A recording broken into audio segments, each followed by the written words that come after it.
regular meeting of the city council to order. Mr. City Manager, you're going to work now. I know you're working right now, but you're gonna go to work more in a different way. That's all. I'm not you. Okay, I think I have your email, so I'll shoot. Okay, we've already had our Pledge of Allegiance led by our former mayor. So we're gonna go directly to councilman reports. So we'll start with councilperson Allen. Thank you, Mayor. I wanted to give you guys a little bit of an update. I had the opportunity to host the flag raising ceremony for the Air Force. I was very excited about that, and that was special to me because my father was in the Air Force. He was a fighter pilot, and he retired out of Luke, and my grandfather was in the Army Air Forces before when it was still under the Army, and he flew until 17. So that was exciting and a great opportunity to kind of see how our community can come together and honor something that's greater than ourselves. So that was really a special moment for me. And then I also wanted to share that with Westmark, they had arranged a tour of Liberty Utilities, their water reclamation facility. We started off at Palm Valley and then we moved to the Saraval plant. And that was really interesting. I think that our critical infrastructure sectors are very important, and especially when it comes to water and wastewater. So it was really interesting to see kind of how the Saraval plant processes wastewater and what they do to treat it, and then the different programs that they have. So I think that, a lot of times we kind of flush the toilet or take a shower and don't really think about what happens to the water afterwards. And we certainly always want to be able to do that without severe consequences. So it was really interesting to learn how they handle those things. And then that was all I had for my council. Thank you. The single report I have, which impacts not necessarily Litchfield Park, but the area around us, is EPCOR received their ADAS, their alternate designation of assured water supply.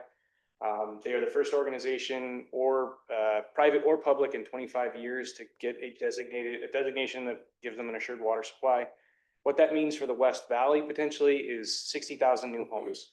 So this designation could allow for the development of 60,000 homes around Litchfield Park down into Buckeye. So it is a big deal in terms of development in the West Valley. It certainly is a big deal for the cities around us.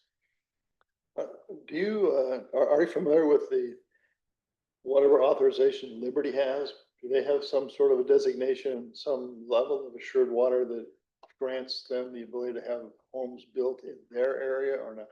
I do not believe that Liberty has a designation. So there are several municipal organizations. I believe the city within the West Valley, City of Surprise is a designated provider.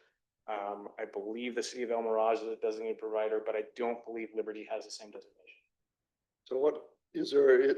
How do new subdivisions get get approved in the Liberty? So they would have to prove up a theoretical 100-year water supply. So whatever new homes are built, if there is not renewable resources, surface water available to those lands, and they're relying strictly on groundwater, their groundwater modeling has to show that they have enough groundwater not only to sustain what exists today, but the new homes that they're adding. And it's an assured water supply of 100 years. So it's a lot of underground modeling of our underground aquifers and how much theoretical water is there. Who would Liberty give that to? How would Liberty get one? Well, I mean, there have been a variety of residential developments built over the last several years within the Liberty service area. Mm-hmm. So they had to do something to get approved. Who approved them? Because it was a county. Didn't come to us, but it was a county. So the approval on the assured water supply goes through the Arizona Department of Water Resources, ADWR. So is that a public document? that should be, yes. Okay. I'd like to have staff take a look and get the modeling that's been supplied to AWDR by Liberty, so we can see what it says about the level of water supply and the fact that it's going to last for 100 years for all of the people within their service area, since they're a big part of that, or at least a good sized part of it. We can I certainly use it. understand. It's likely they may be able to make up any shortage that they have through contracts with other water suppliers that do have the assured supplies. I just something I'd like to have staff take a look at and see if it's something we need to at least be concerned about or aware of, because we have a small amount of residential that's still gonna go into the city, not, the city the way it is now in its current boundaries between La Loma and the condos of Litchfield Square and what may or may not end up on the 15 acres. So that question is one that's relevant to us as we make decisions going forward. But it would be nice to know whether there's any concern there or not. Certainly do that. Are you finished, Councilman? Yes. Thank you for your report. It's a very important topic. Yes, Mr. Councilman. Councilman Claire, would you like to? Yeah. Report? I actually finally got the opportunity to go down to the farmer's market on Saturday. And I gotta tell you, it kind of blew me away. I was really impressed with what was going on down there. And I don't think farmer's market describes it. It really is just like a fair of local marketer or local everything. I mean, from jewelry people to people making their own bread to farmers selling vegetables. It was just this really cool event. I can't even tell you. I would bet there was over 500 people there at the time that I was there. So it was really well attended. I think there's a real opportunity to market that differently and maybe even call it something different, but it was really impressive to see. Square looked really good where everything was. Everyone's got their tents out. I just was really impressed with that. So I know Tricia, that your team is putting that together, and just thank you for doing that. And there's a lot of ways to really continue to improve upon it too. Councilman, do you have a report? No report. Okay. Mr. Vice Mayor. Thank you, Mayor. It's on current events. Recently, Councilwoman Allen and Councilman Claire and I met with Adrian Fontes, who's Secretary of State, on issues that would deal in state and locality, and a lot of it was dealing with on some of the election planning, but two with the 250th anniversary of the United States that's coming up, and the celebration that's going to happen in July of next year. Tomorrow morning, the Chamber Legislative Breakfast is at the college. Been working with the Chamber also to amend their bylaws for the new members, the city members they brought in. We're working on the Goodyear Police Foundation. I got volunteered on that organization also by Joanne Osborne. So that's another little project. Friday, the Olive Free Food Bank, which we sponsor, is having a function at the Avondale Billy Moore Day Festival Fields, Lower Buckeye Road. We're having a cornhole tournament at 6 o'clock. The city supports them each year with our charitable donations, and the Rotary Club gave them $2,500 as a sponsor for that event. So anybody wants to help out the food bank, could be a great time to show up Friday. Saturday, we have a new event that's been going on for a while. There is a car club around that's going to have Saturday morning at the Litchfield Square from 8 to 11. If anybody's interested in cars. I see somebody's eyes light up there, owns a Corvette and a BMW, and no telling what else floating around out there, and a new motorcycle. And Sunday, the Litchfield, it's not called the Litchfield Park Historical Society. What's it called now? That one. They're having a opening of a new exhibit, which is lighter than air, dealing with the blimps and the heritage that we have there. So anybody's looking for anything to do. Through the end of the month, gosh, I mean, there's a lot going on. The Westmark Best of the West, I'm going to go to, I presume you're going to go to that also. The LES Carnival is happening on the 24th. The 28th, we've got the groundbreaking for the library, the new library building. The 29th, the White Tanks Conservancy fundraiser. The city's a sponsor of that activity. And 30th, we've got the Olive Free Gala for the Hilltop. It's coming up. So there is a lot happening in the next couple of weeks. And then we get this month's done and then immediately jump into our arts festival on the weekend, and we gotta leave the Air Force Base too. Gonna be a busy 2-3 weeks. Been tired just listening to it. You'll get all these, right? Oh, it sounds like I have a representative that's in it all. Thank you for the reports. I just have a couple of quick notes. We also, in addition to the Air Force birthday, we had the United States Navy's birthday. And even though the federal government shut down, we're not shut down, and so we had our celebration. We were pleasantly surprised to have the kids from Litchfield Elementary School flag program be our flag raisers, because our normal honor guard was not available because of the government shutdown. So we had representatives of our Public Works Department and the kids from LES raise the flags, and they did a great job. It was also special for me because my father served in the Navy, so I am more in favor of birthdays for the Navy than I am for the Air Force, but I love the Air Force too. We can come together. That's right. The Navy Air Force. The Navy, I think the Navy's been around somewhat longer than this upstart Air Force. Also, just a point of information, two very important organizations to us are the Arizona League of Cities and Towns. The league is our representative at the state legislature and puts in a tremendous amount of time and effort during the legislative session on bills that have impacts on cities. We are in the process of finding a new executive director because our executive director of many years, Tom Belshie, resigned, retired really. It's time for him to retire. So we're in the process of finding a new director, and it is a process that I'm involved in. And it is very important that we find somebody that can do, can step into the shoes that Tom had and can do at least as good a job as Tom did.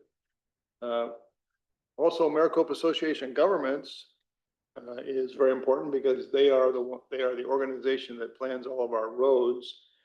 They control the designation of projects for all major road building in the state. They are the ones that will fund Highway 30 that gets built south of here. They are funding the improvements that happen on I-10 and I-17, 202. So everything about roads that impact the way that we are able to get around the valley really starts with MAG. MAG's executive director was formerly the city manager of the city of Phoenix, who retired from the city of Phoenix, and then we hired him as the executive director of MAG. The city of Phoenix has now hired him away from us. So they promised him a very, very large salary. And he ended up deciding that he was going to go, jump back into the fire or really the vat of boiling oil of dealing with a partisan divided council in the city of Phoenix. So we're now looking for an executive director again now for MAG, which is also a very important decision for the region to make over the next several months. So a couple of large things that are going on that impact us. Now it's time for the city manager's report. Do you have anything you'd like to add to the report you gave us in the packet? Thank you, Mr. Mayor. Actually, several things, yes. Mayor and council, your report is in your packet as always. Welcome any questions if you have any. Just a few things for you guys and for the public. Staff will be planning public input meetings for the old library building and also for the for discuss hilltop improvements. So these will be coming up. So the library building will be the public input meeting. Obviously, will be after the holidays. We invite the public to come out and let us know what their ideas for this building, what they think it could be or should be or can be. Obviously, there is no question this building will not be demolished. This building will be staying here. But come next summer, when the library moves to the new building, we will have building to renovate and use. So we invite the public to come out and be involved in that discussion. And we'll be having public information meetings coming up about Litchfield Road. We're going to be doing a lot of construction the next few months, probably the next 10 months, as we build 2 red lights and a roundabout. And we want public to come out and understand exactly what we're doing to Litchfield Road as they start seeing us tear the road up and understand why. So we hope people come out and see that again. That will be after the holidays. I had in my report also, you may notice that we're losing a lot of our pine trees around the city. Honestly, I think eventually you'll probably lose them all. just because there's a lot more asphalt here than there used to be. It's getting hotter. You're just planning on losing your pine trees. Staff is aware of that, particularly the large pines that are here in the corner of Old Litchfield Wigwam. You will lose those. Those are old trees that have been here a long time. We are looking into trees we can plant in their place, but obviously that will be a noticeable difference when we do lose those. So we'll do what we can, but just be aware that is coming. Several other things I want to thank Paige as always. She did a great job. My family and I were in the Pacific Northwest last week and enjoyed our trip. And for me, I got to see my 43rd and 44th state, so I enjoyed that. But again, special thanks to Paige. She makes it possible that I can go to my trip. Does a great job. You may have noticed some of the equipment is now on site for the library. They've started some rough grading up there on the site. There was a big salt cedar that was there yesterday, but the library is going to be that disappeared overnight. So they're starting to see equipment up there and they're getting to work. And Yosha's putting together the groundbreaking along with a lot of partners. We look forward to that. They'll be coming up here soon, as the Vice Mayor mentioned. Also, Councilmember Allen had asked us to put together a committee for our 250th anniversary of the USA event. So we'll be putting a centennial committee for that. There's a lot of different involvement in this. We'll be reaching out to the community, get various groups and working with local cities, et cetera, to put this together. Of course, we have a 4th of July event. We started this last year, but this is bigger because it is the 250th anniversary of the United States, and we get one chance to do this.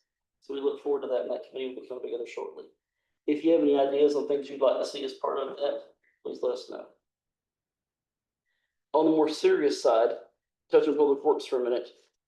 So Public Works, we've had several council members reach out to us about this, to staff members about this, that some of our maintenance issues have been slipping. Such as issues throughout the city, some of these are landscaping, streets, various things. This is not a slight of Public Works, obviously our Public Works director is here with me as I say this. But in my opinion, that Public Works has gotten very busy with special projects, and we can't do that. Public Works gets busy with special projects and basic maintenance suffers. The same thing with our road maintenance. We get busy on other projects and our basic road maintenance suffers, and we can't do that. And we've had that discussion with Public Works, being coming at length this week, that basically basic maintenance comes first before special projects. If that means that special projects get contracted out, it gets contracted out. If it means we pay overtime, okay, but basic maintenance comes first. And you can't do any special projects until all your basic maintenance is done. So we will be working on that and getting those things. Paige has done a great job working with council members and several staff members to put together a punch list of all these maintenance items that we need to fix throughout the city. And we will be keeping track of that and letting you guys know as they get marked off the list, as they get completed, so on and so forth. So we invite you to see that. And another part of this is that Paige is always up to a challenge, and she just finished the audit and needs something else to do. So we have now moved it so the Public Works Department is now under the Assistant City Manager. So Paige will do a great job, and she looks forward to that challenge. And we of course talk to Public Works about this as well. And we have some things to fix, but we will get there. And we'll get Litchfield Park back to looking like what it's known for. And we are aware, and we appreciate your concerns, and we'll get it back where it needs to be. Thank you. I welcome any questions if there are any at this time. Questions or comments from council? Mr. Vice Mayor. Any reports you mentioned of the performing arts project that Oliver is doing, sitting on top. They've been working on an at-risk building permit. Do they have their permit yet? No? They've gone this far with all at-risk permits? Yes, sir, they are. And we have actually, Joe prepared a nice hold harmless agreement for us to be signed by the school district to have in place between the parties, because we want to make sure we have one in place. Good. Because for those of you that don't know, normally at-risk doesn't go this far. Normally you don't see walls going up at risk. However, we have covered documents to cover that risk. I've never seen walls going up at risk. And I can explain a little bit of that. Normally, yes, the city would only do at the most an at-risk grading permit. A public school district's not normally required to go through a city for a permitting process. They are here because of our development agreement. So we have some more flexibility with being able to allow them to do more at-risk work than what we would be able to with a private company or developer. And just talked with their attorney yesterday to finalize the language of that indemnification agreement that we're going to have them sign, acknowledging that this is at their risk. They acknowledge the issues, and it's just a slight holdup with some approvals from some utilities is all that's holding up the final permits. Thank you. Yeah, it was it was critical that the city be as flexible as possible so that the project could stay on a reasonable timeline to have it done so kids can go there in August. If we had stopped the building because we couldn't get permits issued, and there really wasn't a good reason for not being able to issue the permits, quite frankly, the permits were being held up by APS issues and Liberty issues. It would have been I think it would have been a very bad decision on the part of the city to do that. I agree. The city, the school districts in Arizona build their own buildings, and they don't answer to cities ever about their buildings. So when you have a school district like Agua Fria that is ready to build this building, and it has engineers, it has everything it needs to build a building, and then to have a city say, well, wait a minute, our paperwork's not complete because APS is holding you up, and they're going, well, guess what? We have to build this building. Our kids aren't gonna go to school. That's simple. And we will take the risk of building the building. So it was a good decision to be made. I agree, and getting the indemnity is kind of where I was going, because we're trying to permit, we've done that, risk permits, kind of gone way out on the edge because of our development agreement with the high school. But an indemnity solves 99% of my concerns. Yeah. But really what we should have done is put it in the development. I mean, that would have been the best thing. We never expected this, so, yeah. No, well, we didn't really anticipate, the issues that you have with utilities. These utility questions, I mean, it's, when you have APS say, well, thanks for sending your plans in, we should be able to look at them in 6 months. Well, that's not good because we're supposed to be finished in 6 months. But I don't think anybody really anticipated that. So anyway, I'm happy we're doing the indemnity agreement, and I think it was a good idea. Anything else, Mr. Westmeyer? Quick question. Councilman Claire? In the report, excuse me, in the report, you talk about Liberty Utilities removing and replacing substandard asphalt in the cul-de-sac south of Camelback Park.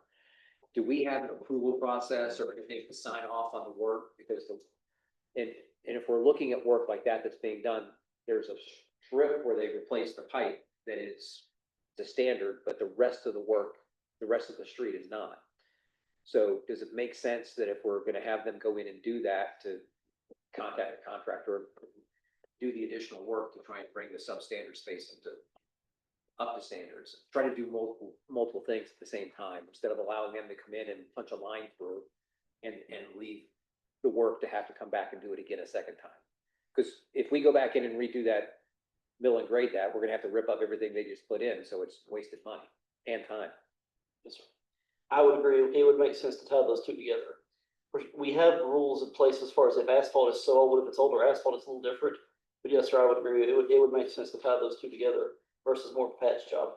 So with utilities, we have a process though to work with them to be ahead. I don't know exactly what we have as far as older asphalt. I know on newer. I can certainly look into it, sir. Thank you. Thank you, sir. In the planning session that you're gonna put together, citizens can make input on the library. Yes, sir. I would suggest that you include the space, at the rec and the space in the old church, Yes, sir. so that the citizens can take a look at it from a broader perspective of what all three of these spaces how they might work together. Yes, sir, we certainly will. All right. That takes us then to call the community. We have no request to speak at this point from a community member on a non-agenda item. So we will go on to the presentation section. In presentations, we have a proclamation that I have signed for the extra mile proclamation. What this is a recognition of the members of our community who are willing and who do take the effort to go the extra mile to help other people around them. It's a very important part of the vibrancy and of all communities. And so we are acknowledging through this proclamation the people in Litchfield Park who maximize their personal contributions to others in the park. It is one of the things that makes Litchfield Park special. So that's the purpose of this proclamation.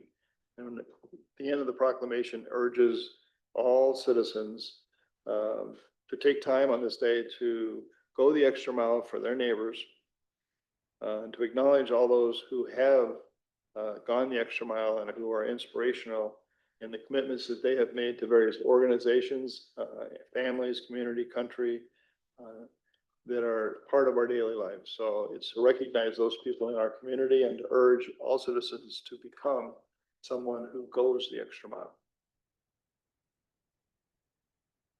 This will take us to our report section. We have a report from Goodyear Fire Department. We have Chief Kleinschmidt with us.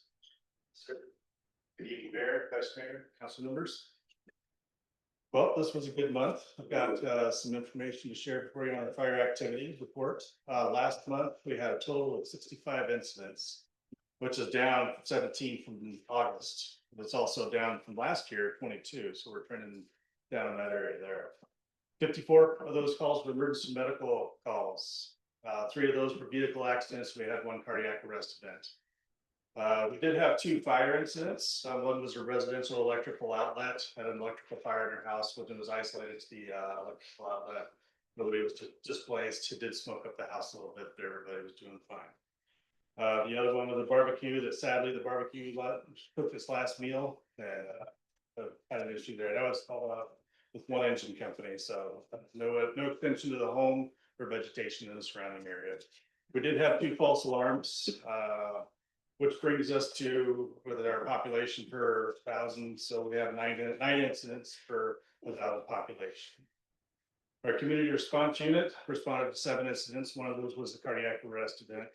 The remainder of those incidents were medical assistance if they come and help our crews out and families out. For fire prevention, we had 3 occupancy inspections. We didn't see any plan reviews or construction permits for the last month. La Loma had a total of 13 calls for service over the property there. 9 of those were EMS calls, emergency medical calls. 9 of those were transported. The patients were transported. For the falls at La Loma, we'd had 4 falls. 3 of them were transported, 1 was not. Hacienda Del Rey, 6 calls for service, 6 were transported. 2 of those were falls, and they were all transported as well. And they're also trending lower than the call volume from last year and also from the previous month. So that's all the information I have for you all at this time. Any questions? Questions for council, Mr. Vice Mayor?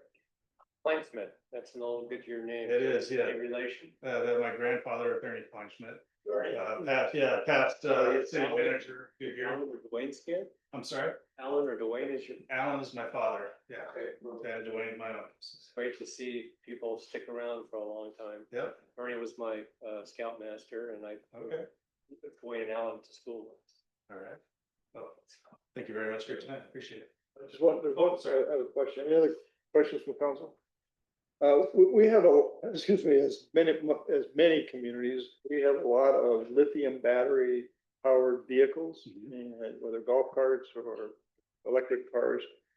And obviously with lithium items and everything that we touch almost during the day, lithium batteries. So my question is, does the Goodyear Fire Department have a procedure for fighting a fire for a lithium battery in a car or a golf cart? As far as cars and golf carts, depends on their locations and adjacency to a structure. That'll be a normal fire evolution with engine company operations. The best thing to do with lithium ion batteries is to isolate them from any exposures that we can have. And we'll pretty much just drown them with water. So it's the best thing we can do. As far as disposal of those, I know the city of Goodyear has a disposal plan. I'm not sure on if Litchfield Park is in that same boat with disposal or Public Works for that type of emergency, or not emergency, but that type of disposal, which helps reduce some of the hazard. But we do have protocol that if we have golf carts, scooters, bicycles, your computers all have lithium ion batteries in them. So we try to isolate that and move that away from the structure as best as possible and address the fire. So I have seen where the communities will have blankets almost that will go over an entire car to try to isolate the amount of oxygen that gets in, I assume is what they're doing. Because I understood that lithium, you can't put a lithium ion battery fire out. It pretty much takes over and does a thermal runaway, so it's, you know, once one of those little cells and those batteries starts off, it's just gonna, you get the rest of the battery going and it pretty much set it, and we do have those blankets that you mentioned for, vehicle fires. Fortunately, we haven't had to deploy them yet. But there are incidents of lithium ion battery car fires in the area. You've probably seen them on the news with City of Scottsdale, Tempe, I believe Phoenix might have had a few. So they're a challenge, but that's the evolving fire service is how we deal with those, so. So I'm curious whether the you know, Goodyear Fire Department or the city of Goodyear, you know, have resource materials that we could publish through our website to our residents in terms of how to be safe with lithium ion batteries Sure. in golf carts and cars. Sure. I know that there's a problem, you know, potentially with fire particularly, and I'm not sure that all of the people who have lithium ion batteries in their golf carts understand this when they put the golf cart inside their garage and they plug it in, Yeah. and they leave it plugged in until they remember to unplug it. I mean, if that, they're asking for a problem, they could very easily burn their entire house down. Absolutely. I know we have some literature and I think we're developing some as we speak here. So what I can do is I can get that back to us the next meeting and go from there if that's available for you, or we can have it sent over sooner. Yeah, what I'm gonna do is ask our staff to stay in touch with the fire department and the Goodyear city staff to see about developing some materials that we can get on our, at least on our website, publicize to people the potential for fire with these batteries, because I don't think it's very well understood by people. Great. Thank you. Thank you. All right, next item is the public safety report from the Litchfield Park Avondale. I say that really, I'm gonna say it quietly, Litchfield Park Avondale Police Department. The mayor, vice mayor, and council. Here. For the month of September, our team responded to 512 calls for service compared to 415 the year prior. We still remain at a 75% officer initiated call ratio compared to 25% citizen. For the month, we had 189 traffic stops compared to 138 the year prior. We issued 63 citations this month compared to 40 from the year prior. 91 business checks were completed in comparison to 55 this time last year. Our main emphasis continues to be traffic enforcement, mainly along Camelback and Litchfield Road. We're also starting to do enforcement along the neighborhood near Millennium. And later, actually tomorrow, you'll start seeing us deploy a bait car. So it's an actual police car unmanned for a few hours to try to deter speeders in the area. In preparation for the event season here in the park, we've also met with city staff last month, and we got operations plans for the Arts Festival and the Christmas in the Park event. We also started to emphasize more now that the weather's cooling down, having our officers start doing walks in the neighborhoods and parks. And we're also starting to do an education campaign for citizens that are walking dogs on leash. We know that that's becoming an issue. So that's something that we're going to start doing this month. And that's all the information I have at this time. I'll take any questions. Councilman Claire. The flock system, Yes, sir. it just seems as though we're either really lucky or something's going on with the system. Our city is really lucky. Litchfield Park is. We haven't had any flock alerts, but I can tell you that anytime we do investigations with Detective Kenneth for the city, that's our first tool that we use is flock. Since we've had one alert in 3 months, does somebody regularly check that just to make sure that it's functioning? Yes. So Detective Kendall and I are flock administrators for the city of Avondale, and Detective Kendall does a meticulous job. Once a week, checks all the cameras. Yes, sir. Thank you. Mr. Williams, Mayor. You showed there were 3 commercial burglaries last month, but there's nothing in the write-ups about those. Do you have any information on it? Yes, sir. Those are mainly at the storage facility off of Litchfield by the Denny's. We had, I think it was Detective Kendall's working on a case. We think that might be connected. We had no leads or anything like that, but that's where it's from. It's not from any other business. It's from the storage facility. Thank you. Yes, sir. Question. We have Trish here, so we can kind of ask both of you. When we are putting our festivals together, whether it's in the Arts Festival or Christmas in the Park or whatever. We obviously have a huge number of people, just here. They're, for the most part, unprotected. And I'm wondering if part of your planning is, do you plan for and incorporate input from the Avondale Police Department? Or does Avondale have a way of doing that so that we make sure that we're, if, God forbid, if we have a shooter incident here, we can at least say that we did our best to make sure that we're trying to keep these festivals safe. I can answer that question here. Trish is actually who we meet with, her, Kyle, and other stakeholders, and we do implement those safety measures.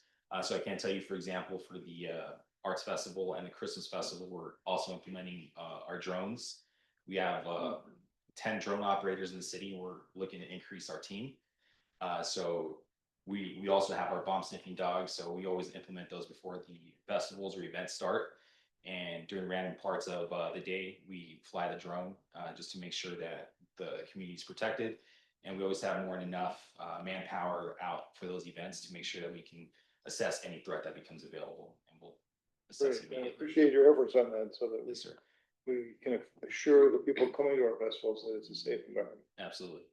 Right, thank you. You guys are doing a fantastic job. Thank you so much. We appreciate you guys. I still yet to get a complaint. It's been years. We'll keep it. I keep asking people for complaints and I just can't get them. No, it's not.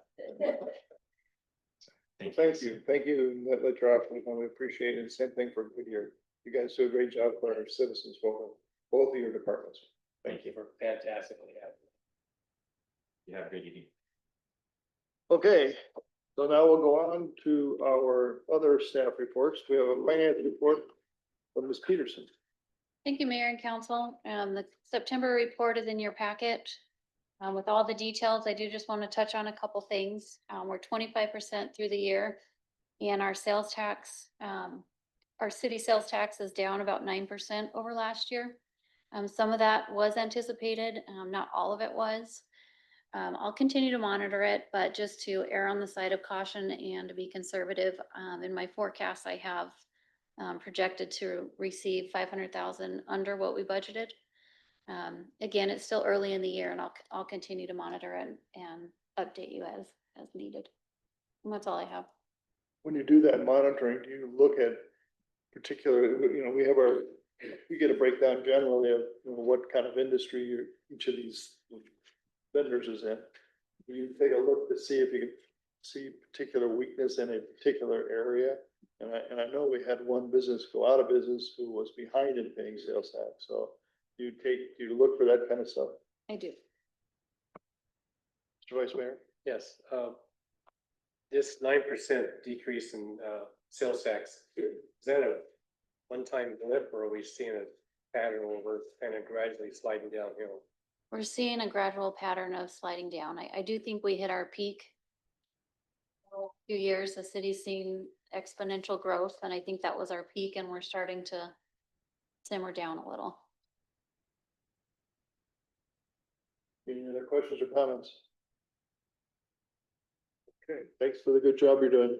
And I also appreciate all the efforts you had last week. I know it was a busy week with our city manager not in and a lot of extra things were put on your desk, so thank you. Thank you.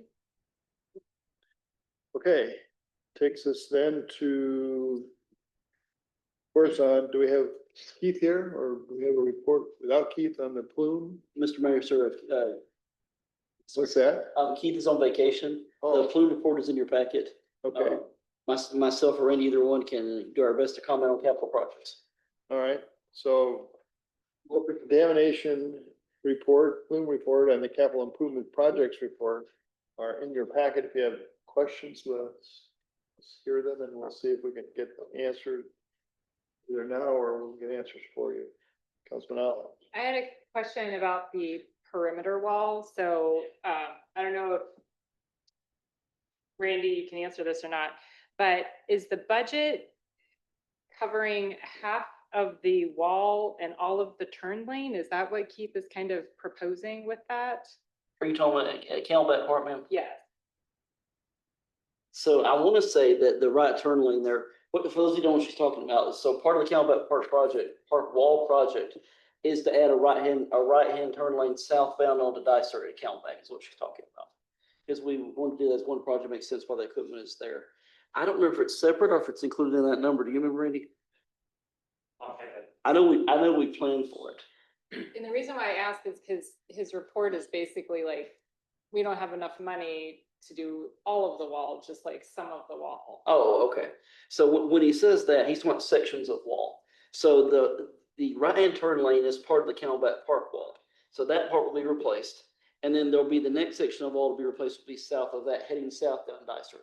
That's what he's talking about when he says that. So are we gonna have part of it done and then part of it done later? Is that what Keith is basically saying in his Well- report? Like, we're not gonna get it all done at once? No, well, no, ma'am, you'll do the Camelback Park wall all at one time, and you'll do the right-hand turn lane at the same time. But the next section of wall you'll do later, just like we do the other walls. We don't build the whole wall at once. We break it down into sections. Like a few years ago, we did the section head north of Litchfield Road, but we didn't do the one on Luchana. We wrote that out. So it would, this project, the one you're speaking about, would end there at the corner at Camelback Park. So it would go like this, and then we would add the section there on Dysart would be the next section to be built. If that makes So from sense. Dysart, okay, I just wanna make sure that I understand, cause Camelback Park boundary.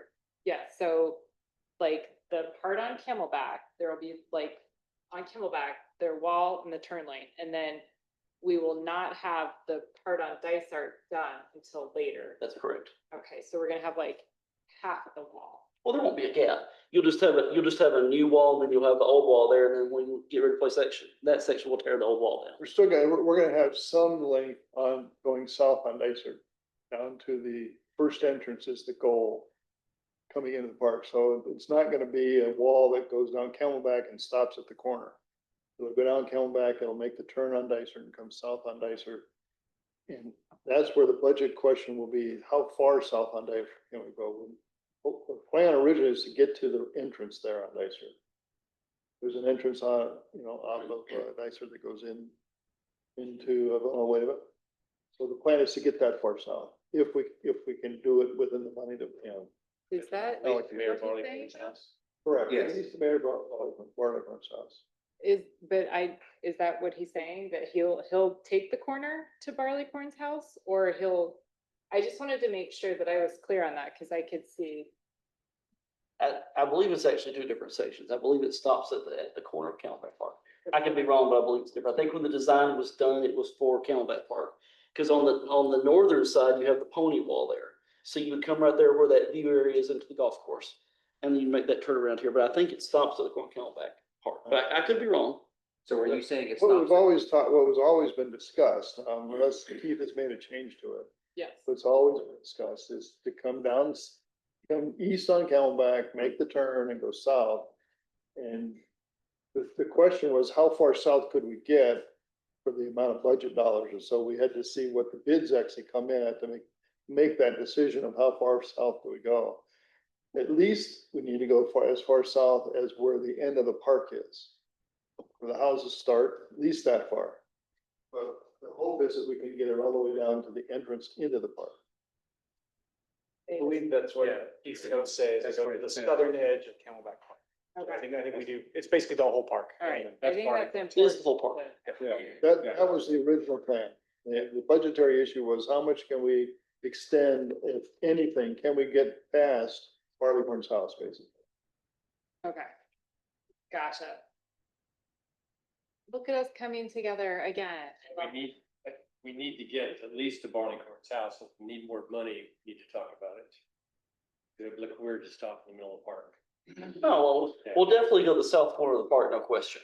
To me, the only question would be is how far past that do you go? Yeah. You'll most definitely do all of the Camelback Park wall.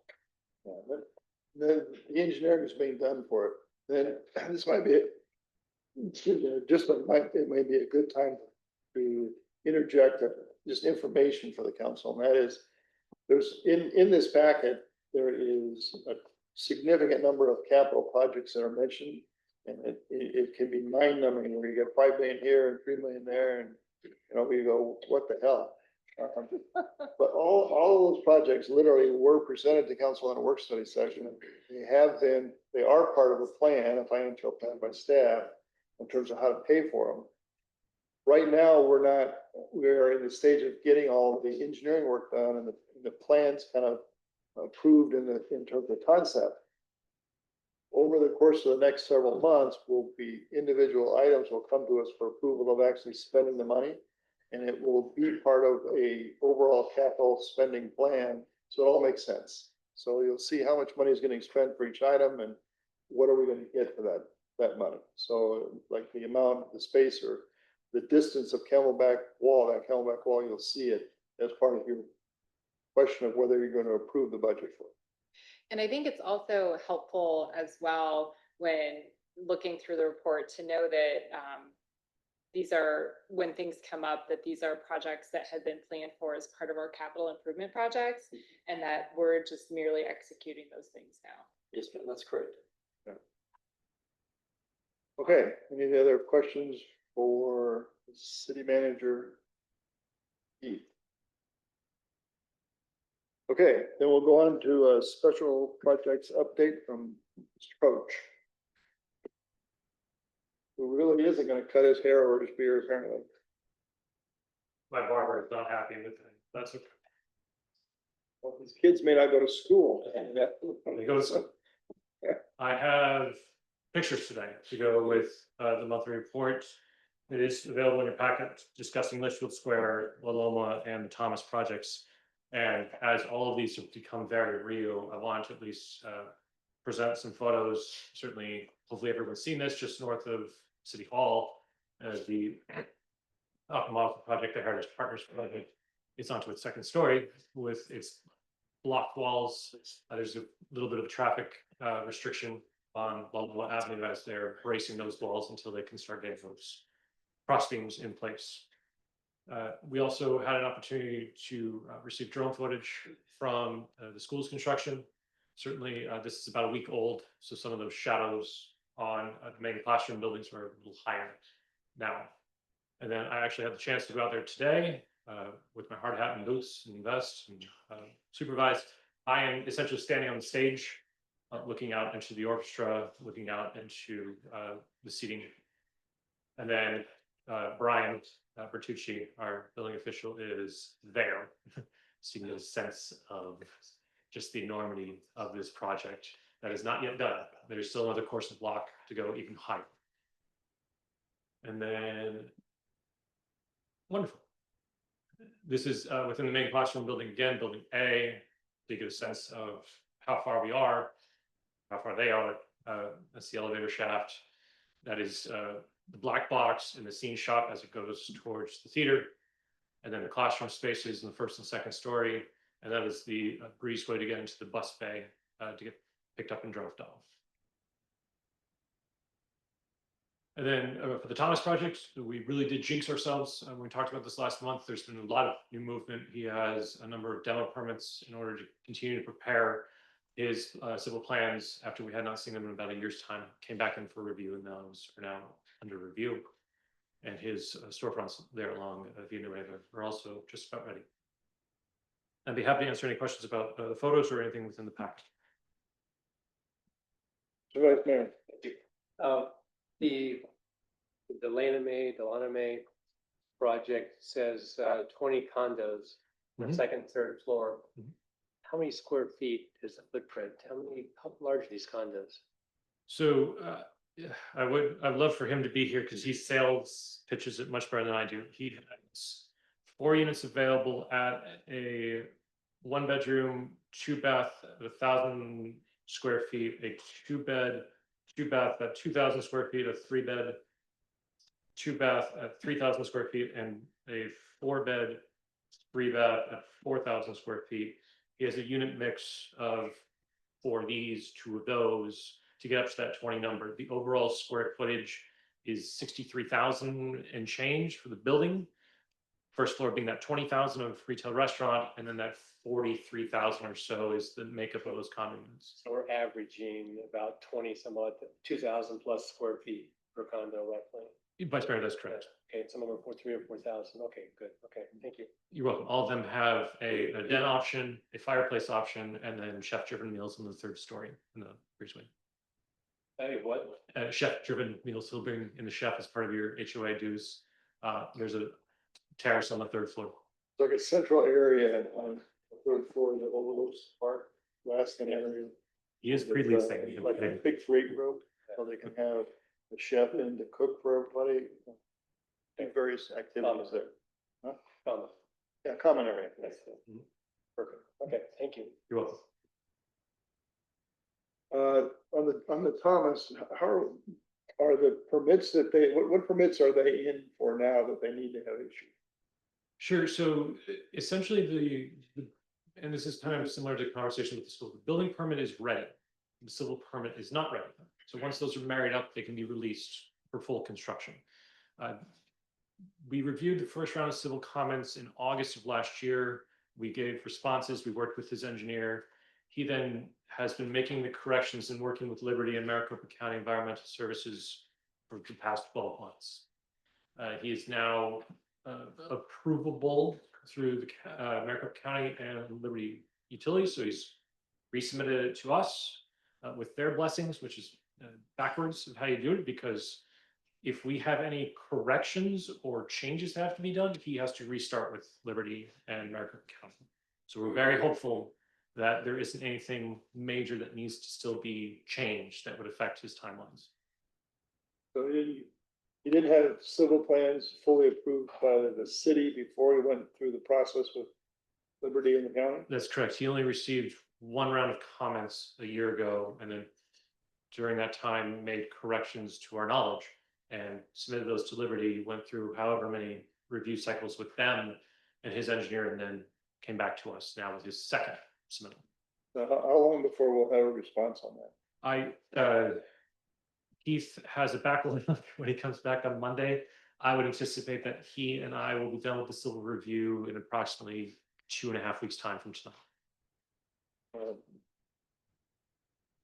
That's all. Any other questions? Seeing the hands? No. Okay, thank you for your report. Communications update. We have a communications update.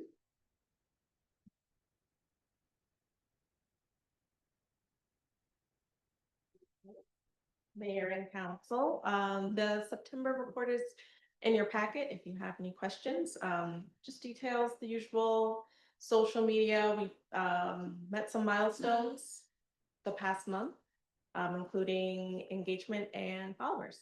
Happy to answer any questions you may have. Questions? Councilman Allen. First, I wanted to start with a comment, which is thank you so much for all the work that you're doing. All of the numbers are clearly showing how much engagement you're generating for our community, and I really think that that's important.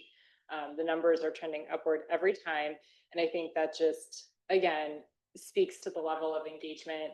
And that's what we want, is to engage with our community and know that building public trust. So I wanted to thank you for all of your work on that, for the city line, like all of the different things that you're doing. The one thing that I wanted to ask was next week, the league has been putting out a lot of information about next week being the 24th annual Arizona Cities and Towns Week.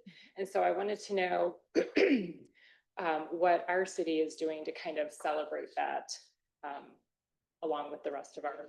Yeah, thank you for asking. I know that it's been a priority of a lot of the council members to really bolster that initiative. So we plan content around what the league has planned. There's a theme for every day for next week. For instance, there's a Public Works Day. We'll be celebrating everything that Public Works does for our city. There's an Administration Day. So we'll be focusing content every day of the week on those certain themes to hit, those themes and to showcase the work that our city does. So it's a great opportunity to allow our city to shine. So we'll be ready. Can I make one more comment? I'm really excited about the 250th anniversary, the quincentennial coming up. I think that's going to be a great opportunity to connect with our community as well, to get all the different stakeholders involved with that. So I'm really excited. And I just want to say that I appreciate how much you're taking on. And again, encourage any council member who has wwants to chat with Yosha about some of the opportunities that she is here to offer the city, please do so. I highly recommend it. And thank you to the council members that are here. Yes, open to suggestions and happy to work with you on anything you may have. So you have a lot of data points that you give us or, you know, that are, that appear to be based upon, our efforts and your efforts on our behalf, your efforts to engage by putting things out. Right. And I'm wondering, are there data points where we can get something that indicates that what we're doing is having some impact, it's having some effect, as opposed to just, it's going out there and do we know if people are actually seeing it, reading it, changing their behaviors?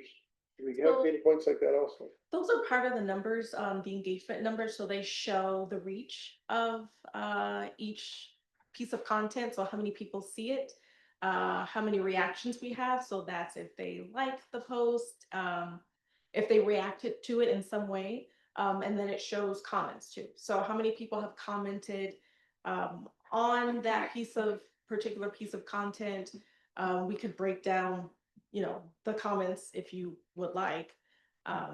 We could further break it down that way, but it does overall show the reach, the views, if it's a video or reel, for instance, it'll show how many people have viewed it. We could look at how long they viewed it. So there's some other data points that I could add if you'd like. I'm happy to add those in. What I would like is the data points organized in some sort of maybe a bar graph or a chart, you know, something that's visual, so we can see by looking at it. You know, we've gone from no engagement in this area to this much engagement, and this is how it's been for several months, and this is the response that we've seen from it. So we could get a feel for the effectiveness of what these engagements are doing.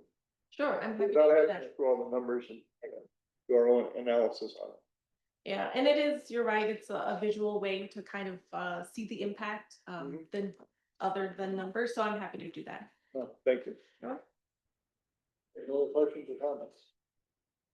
Okay. Go on to the magistrate court report that's in your packet. So far as I know, that the change in the court, going through the court has actually worked out very well for all the citizens. From all the information that I've gotten from staff over the last, several weeks since we made that change. So if you have any questions about that, please let the city manager know. It brings us to our consent agenda. Is there any item on the consent agenda that any member of the council would like to take off the consent agenda? If not, is there a motion to approve the consent agenda? So moved. That's approved as presented. Okay, and there's a second. All those in favor, please say aye. Aye. Any opposed? All right, the consent agenda is adopted. Just make a comment. One of the items in the consent agenda that we just adopted was a purchase of a new public works vehicle. And we have our public works director here. One of the things that I have made comments to staff, and I don't know that it necessarily has gotten to you, but if it isn't gotten to you, I want you to understand it so that you mention to staff if this is not followed from your standpoint. Every vehicle that we take out in our community, we need to be proud of it. We don't take any vehicles out if they have paint that's falling off of it, or they just look like a truck that, that should be scrapped. So if your vehicles are not being maintained in that area, or we don't have a vehicle replacement program that gets the vehicles replaced when they're to the point where they're not something you're proud of, I want to make sure that you bring it up to your supervisors, because they have been instructed that that's not acceptable. Okay, thank you. All right, business. Next item is item A, preliminary Hilltop Park design.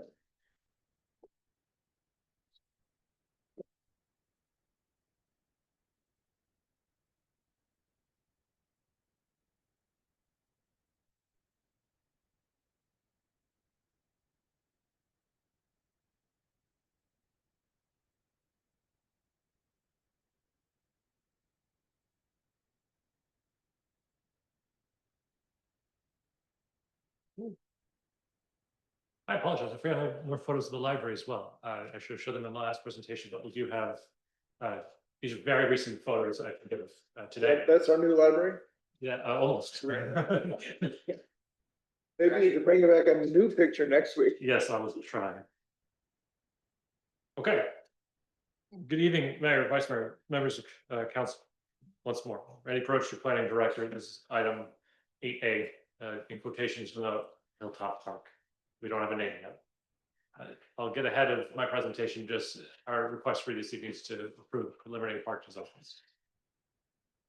So as far as background discussion, how did we get here? Well, this all started in 2003, actually. In 2003, and if you came to our open house in January, this sounds familiar, but it's worth revisiting. We, the city, have put together a La Loma Homestead Planning Committee. The other Woody, Mayor Horatio, the city manager at the time, a little while ago, let's say, had known this was coming along, that the homestead was going to become ours, the 21 acres, and we needed to have a plan in place. And the very first meeting, Wally Denny attended. I went through all the minutes, the conversation. This committee went over 12 months to talk about what they wanted to see, what the family wanted to see. For one reason or another, in 2003, we did not advance those plans, and here we are about 22 years later, with new partners in tow, with new initiatives in tow to really not only execute that, but execute the wills of our council, our boards and commissions, and our citizens. So this park is designed to vegetate, beautify all areas that aren't the school, the library, or the museums areas. If you have anyone that has any questions, we have a wonderful new giant button here on our homepage right here for the La Loma Homestead. It has all its information, links to our friends at Agua Fria School District, as well as Maricopa County Library District. And on that page, you will find this. We've received just over 150 responses.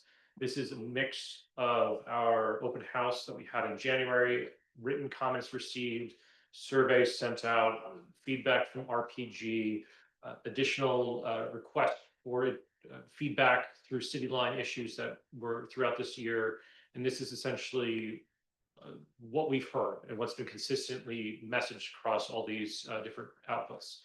At the very left is the most supported element, which would be the town gardens, walking trails, fermatas, outdoor concerts, running spaces, playgrounds. And then you get towards the mostly opposed versus mostly supported recreational courts and skate park. It's important to note also, we have not targeted any audience with this. We sent a letter to every single resident here in the city and asked them to be a part of this effort. We have not pointed to any particular group or special interest committee or anyone to slant these results. These are as plain as standard across the board for as much as we can possibly do.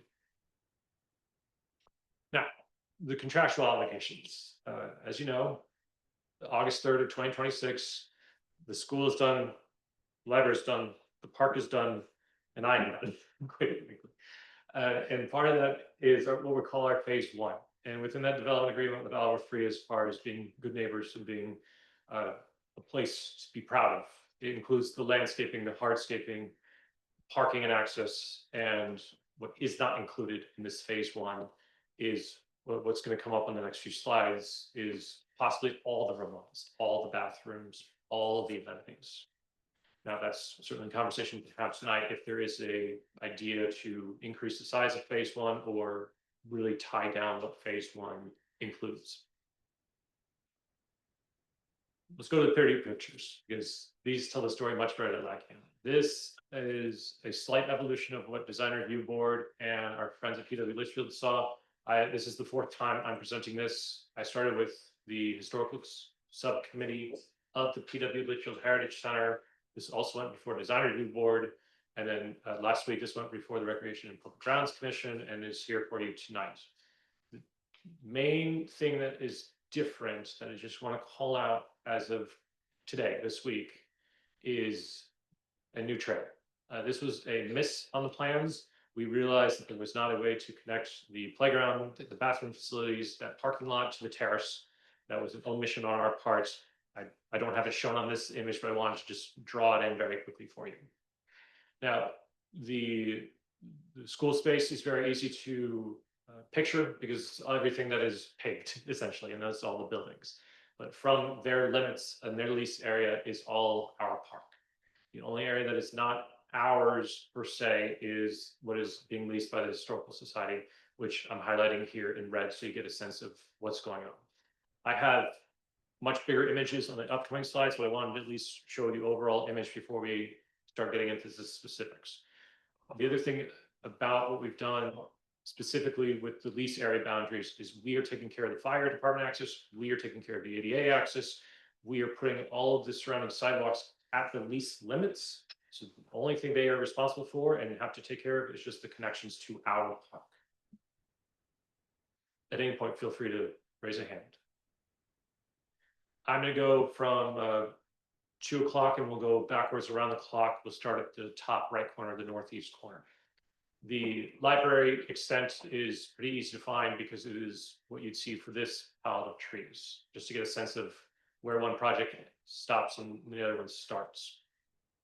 From there on the west side, we have a bit of ADA parking against the event area, that stage area, as well as the bus drop-off zone here for the museum or any park patrons, as well as this turnaround. It is hidden on purpose. It is not celebrated on purpose. It is in decomposed granite that is crush proof. It is compacted, and the sidewalks go through. The sidewalks are at the same grade.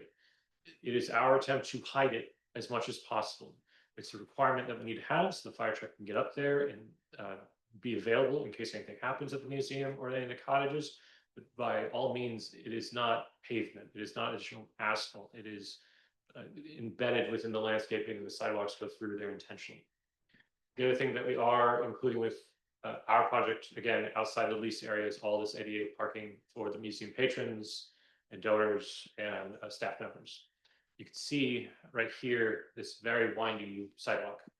As you know, this is alone and it is a hill. So I need to get up to grade. To give a better sense, the 3 cottages you see on the bottom image and that sidewalk are at the same level, so that you don't have to climb from that sidewalk into any of the houses. There aren't stairs in those locations. From the sidewalk running east-west, that grass is falling away, is sloping down towards the stage.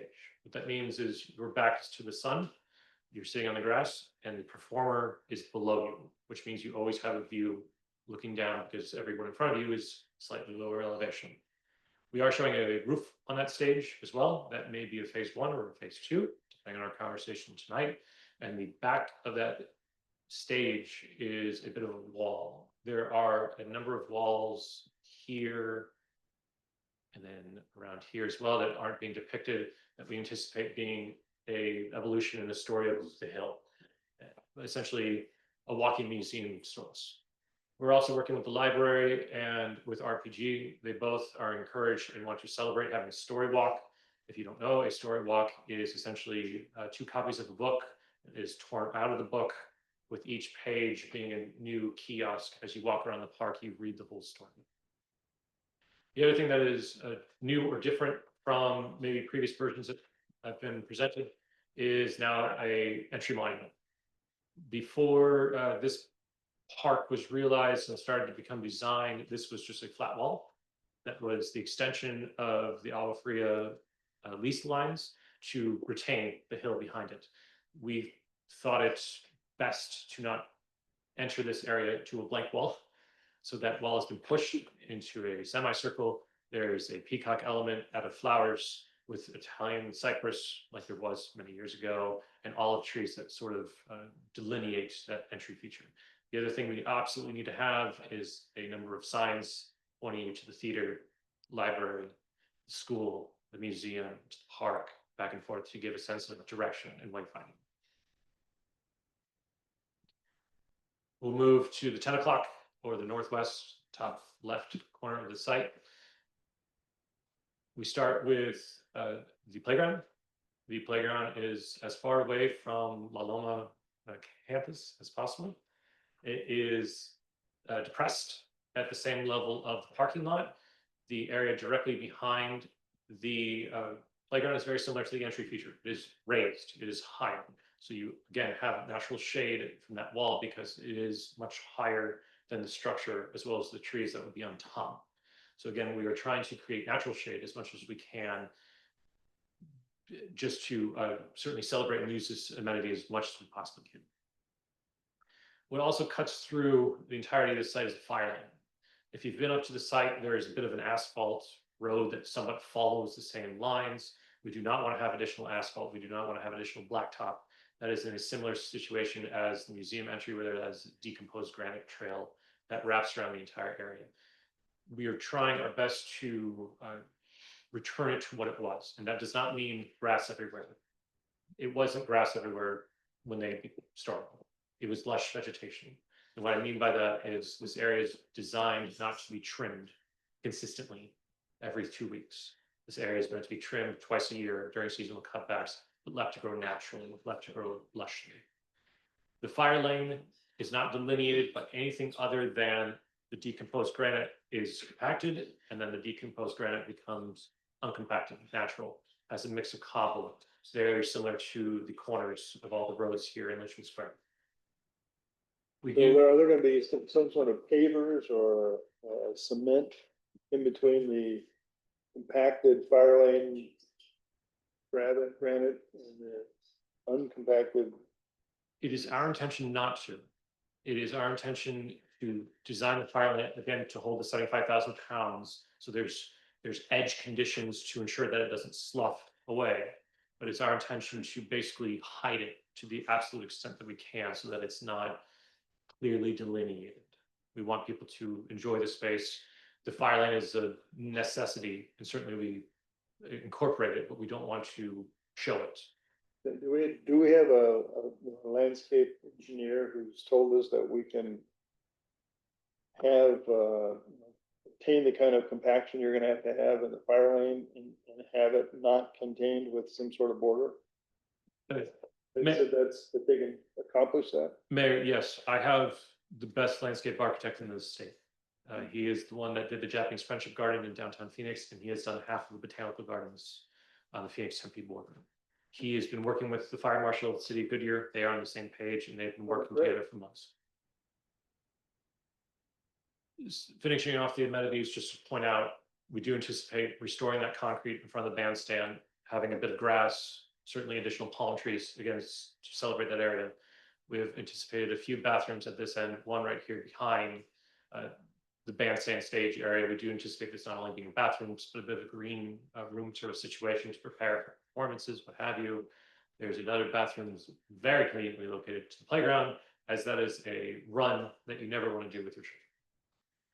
We do anticipate a public works yard. That public works yard is intended to not only be immediate needs for maintaining the park, but also long-term storage. We don't really have a good place for long-term storage. Those once a year ornaments that get placed in front of City Hall, we do need a big open space for those sorts of things. The other area that we do anticipate turf, and the right turf in the right places is along the terraces. If there was one place where I would say that grass had to be restored, the terraces would be that place. It's talked about in his biographies. It's talked about and celebrated through numbers of pictures and decades of events that have gone on in this area.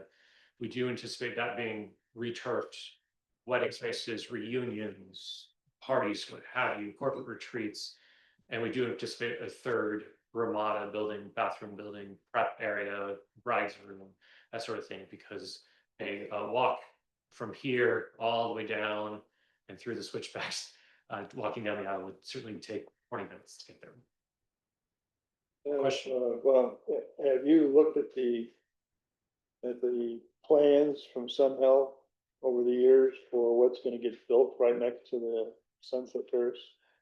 Mayor, it's a great question. I know one day there may be a limitation on that view. I don't know when that day will come. I hope them all to success, considering the whole entire property is 320 acres. They have developed 30 acres of the 320 acres. What you're saying is that we don't need to worry about what they're gonna do. I think, spoil the land because it's gonna take so long that we're all gonna be done anyway. I think the conclusion could be drawn in that direction, but I'm not. Perpetual view. But it is a concern, because I can tell you, I've seen the different things over the years that they've planned for that area. Mhm. And we've had lengthy, Yes. very emotional conversations with that some of the things they wanted to put there were just not appropriate if we're gonna use those terraces at all. So I think we just need to be careful and make sure that as we look at our city manager and our city attorney, that we make sure that our development agreement protects those view corridors. But I just mentioned to Matthew that we should address that in the amendment to the development. And we're working on it right now, aren't we? Yes, sir. That's kind of what I thought. So yeah, it should be thought about because it's gonna impact those terraces. We will move to the 7 o'clock hour, the southwest corner, bottom left, and we'll finish our tour around the park. So this is the bulk of, I guess, the celebration of what our residents and our boards and commissions and feedback has been, and certainly an evolution and execution of that 2003 plan is the gardens. Now, we do anticipate what is colloquially known as the Palm Canyon, that area where the old pool used to be, as this desert garden area. There's been a number of trails added since I presented this to DRB that cut through and celebrate this. We see this as an educational component with, the little placards that say what you're looking at. We see this as the most diverse planting area. We do not anticipate this all being monoculture by any means. The other thing we are celebrating is the rose garden, certainly the roses and the cacti, or something Florence was very passionate about. We do anticipate having another moment or separate amenity note over here, right next to Julia's Garden, again, which is within the PW Litchfield Heritage Center lease area. The other wonderful thing that someone was really thinking about is if you stand on La Loma Avenue here in Litchfield Square and you look straight north, you look straight up the main entry to Sun Health Campus, you look straight up to these stairs and terraces that are no longer there that we look to restore with this project straight to the bandstand onto the stage. So you could, if you have a friend in La Casa Linda across the street and someone staying at the bandstand, you could wave to each other and you're straight ahead. The other component is just finishing off this fire lane. This fire lane is also intended not only to serve for emergencies, but also has a stub down here to the terrace. We do anticipate the need for event promoters to drop off equipment. So we want to make sure that we can at least get them down to that terrace. The other thing that is a big difference between then and what is up to come is the connection of these terraces. Right now, these terraces are not connected. The tank had an overflow washout. That's about a 10-foot gap between these terraces. These would now be connected through stairs and ramps. The tank, a reservoir, 325,000, 60 feet in diameter, 15 feet deep. We're working very hard to find the right structural engineer to come out and test its integrity.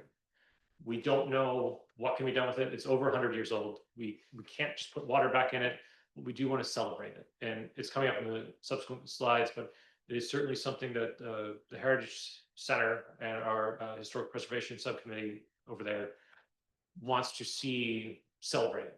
Their application for National Registry includes the tank and the pump house, which is right between these areas, are included with their nomination. They see these as amenities that should be preserved. We don't really have an opinion one way or another, but certainly welcome any feedback, and certainly we have received feedback from the other boards and commissions. And then with whatever becomes of that, we do anticipate this being one of the best sites to see as far as benches, events, rentable spaces for the barbecues and parties, that sort of thing, in this very large area. The fire lane is intended to wrap around that tank, so we do not need to come up with a solution for the tank today, nor tomorrow, nor in the next year, quite frankly, if we need more time or more consideration of what can and cannot be done with that. Before I go on to more notes, any questions about what's being shown on the screen? Questions, Councilman Allen? Thank you.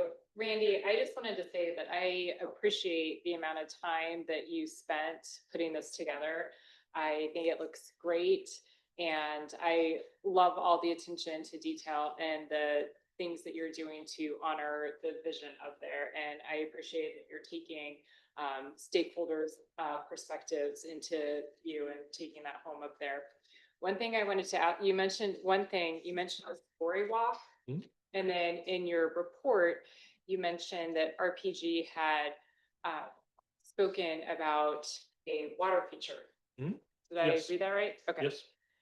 I was wondering, is there an opportunity in this design? And I feel like there is, but I defer to you to tell me, is there an opportunity also to partner with Agua Fria to display some of their potential art or sculptures within this park? And if there is, I would really like you to kind of take that vision and maybe move forward with it. Thank you, Councilmember Allen. We are very cognizant that we are neighbors to a number of different organizations, and yes, there are some elements that PW Litchfield that are being discussed and determined as far as neighborly with them. The Story Walk, they're very excited about. They see great ownership as far as Maricopa County Library District. For the school, we haven't had that particular conversation. I will tell you, the upcoming principal asked if we could do something like that in a roundabout.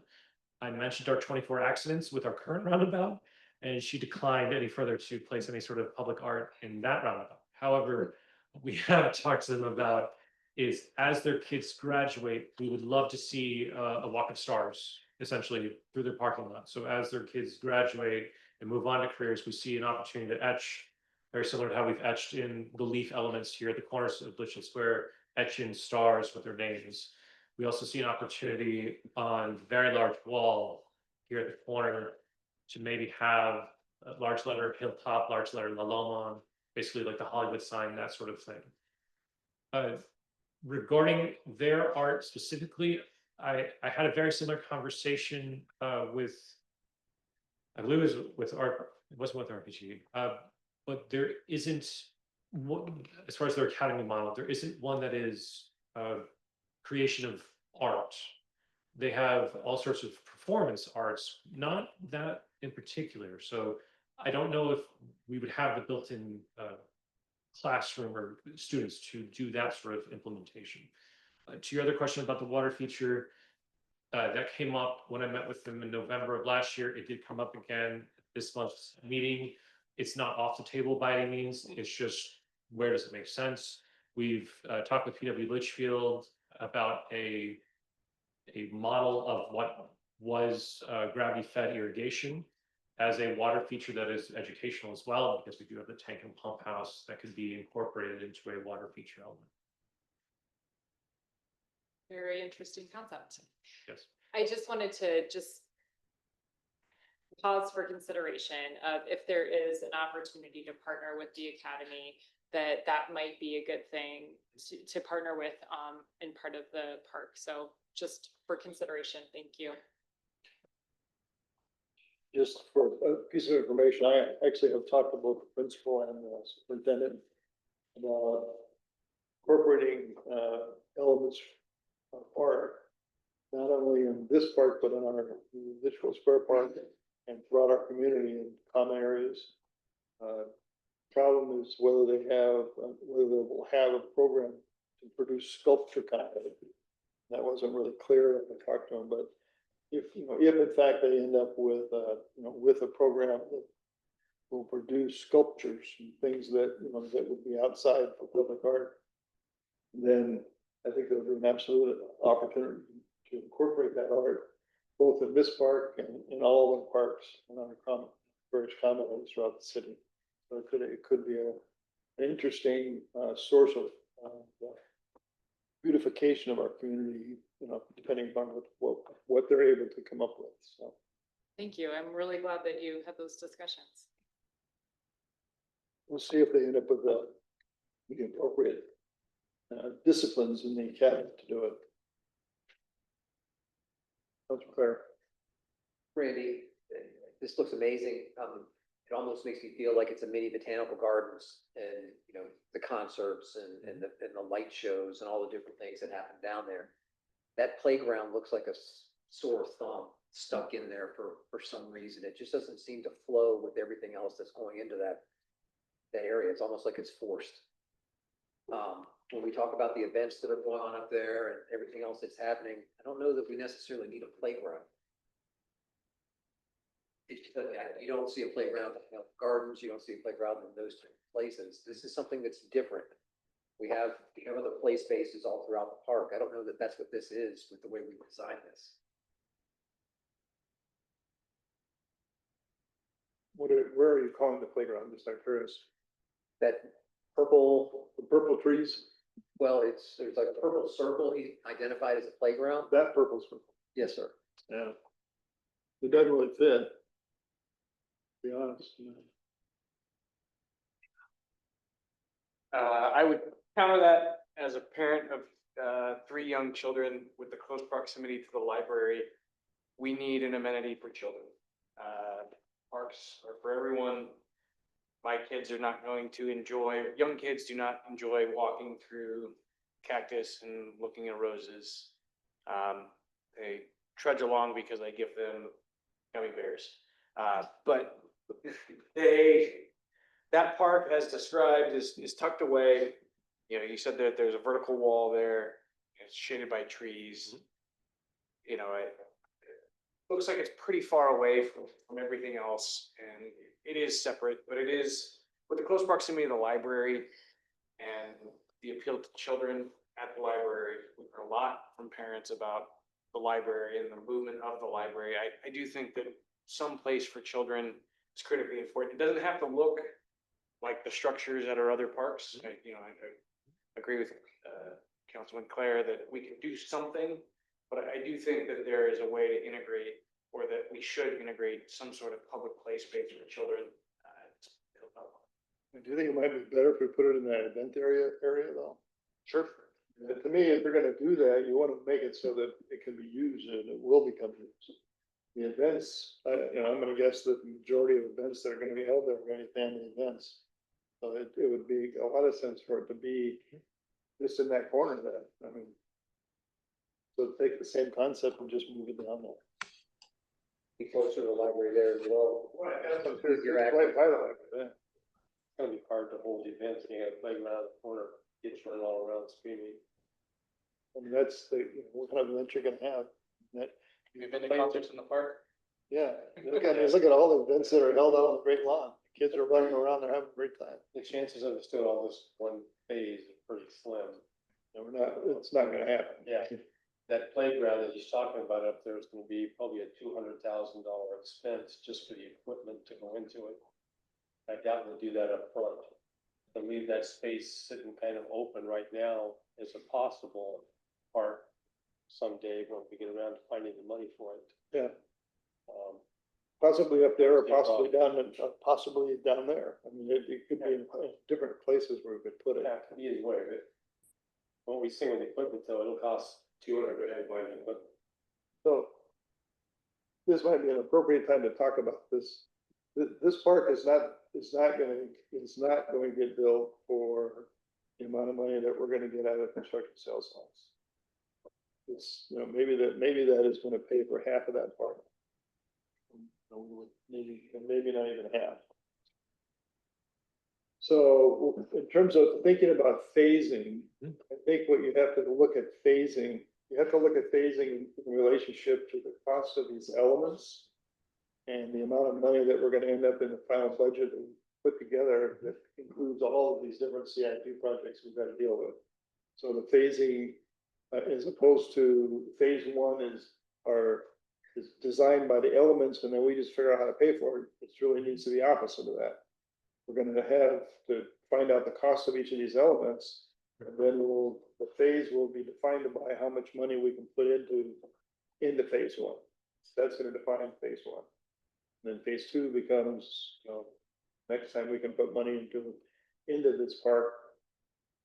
And how it relates to the priorities of every other capital thing we've got going on in the city. Excellent. But it is a nice park. I like it. Thank you. Yeah. I think you've done a very good job of taking a lot of grass out, which was, grass is pretty, I like grass. But this actually is a much better layout for what we need to build up there. I mean, this in terms of the trails and the different kinds of fauna. Mhm. It has it is much more, it accomplishes, I think, what we need to accomplish up on the hill. Thank you. Mayor? I'll- Yes, where was that from? Sorry, I'm joining you from Georgia, and it took me a while to get logged in, and I apologize. No Um, worries. I had just a couple comments. First of all, I wholeheartedly second Andrew's comment about playgrounds the need for something for our younger citizens. I think that's real important. The one area I haven't seen anything other than at the entry to the park is the peacock. But we haven't talked about wildlife, so maybe the park having kind of a wildlife theme might be an interesting approach on that, but I do think that there should be something there. Additionally, the City of Tolleson Library has an agreement where they have visiting art collections, art displays that are in there maybe 3 months, 4 months, and then they switch them out. That's the kind of thing we could maybe work a partnership with the library, with the high school, to display student art in a good way there. The art classes for the high school, I believe, are at Desert Edge or Verado. But if it's movable art, I'm sure they'd be very interested in it. Thank you for your comments. So are there more questions from council, or what are we supposed to do tonight? I will finish the presentation and I have instructions. Okay, Thank you. So as far as our analysis goes, and we've all touched on it, and the original goal was social, cultural, historical. I don't think anyone could have envisioned that we'd have a performing arts high school, a theater, a museum, a library, and this park space to unify everything together. Wally was very upset because the original 2003 plan talked about a commercial component at the corner where the school is located, and he was furious. I have the letters he wrote to Horatio. He was very upset about it. So having that area now be the Performing Arts Academy, we're very excited about. We've been very cognizant of the amenities, water conservation, as the mayor mentioned. There was a version that we didn't show anyone that had more grass that was changed, I guess you'd say. And again, this design concept is well over 150 responses, as well as our partners on the Hill and our boards and commissions before tonight's meeting. Now, just as a quick recap, it's in your report, and I'll be very brief on this because my next presentation is going to take 2 hours, and I apologize to all my colleagues. did you say 2 hours? Yes, we'll get there. Look at the time. I'm sorry. You I'm should so do sorry. an empty wire. I told my coworkers. No, I go. UW Litchfield Heritage Friends, I gave a presentation to them. They asked as much as possible to keep the original elements, the tank, the pump house. There's a footbridge as well within that Palm Canyon and that desert garden that we're preparing. And they had asked if we can show the boundaries of the historic district on our materials. I have not made that update yet. Our DRB, we met with that later that week, agreed with the elements and discussions with UW Litchfield, agreed on the water conservation, and gave a lot of input about lighting and the appropriate lighting here. And then last week, the RPG, again, a concert with UW's request, and asked for additional trails, which have been rectified in that red line. So, Mayor, to your point, is our request to approve these preliminary park designs. So the idea is the council will approve the preliminary design with the idea that it's gonna come back here as we implement the design, and we'll look at the actual implementation steps and the budgetary impacts of that. Mayor, that is an excellent way to say that. We have already informed our lower boards and commissions. If there was no changes to be made, we can consider this one and done. based on the conversation and direction tonight, as well as the budget conversation, we will certainly work our way through boards and commissions and council once more. So this is just preliminary to answer your question. We have a request to speak from Mr. Field. Would you like to speak now? Yes, I would. Okay. Thank you for your presentation. So, my name is Bob Field and I live in Litchfield Park and I'm also on the PW Litchfield Heritage Board. Thank you, Mayor and Vice. Yeah, having problems with my voice. I haven't drank water in a while. We'll put you through hell, don't we?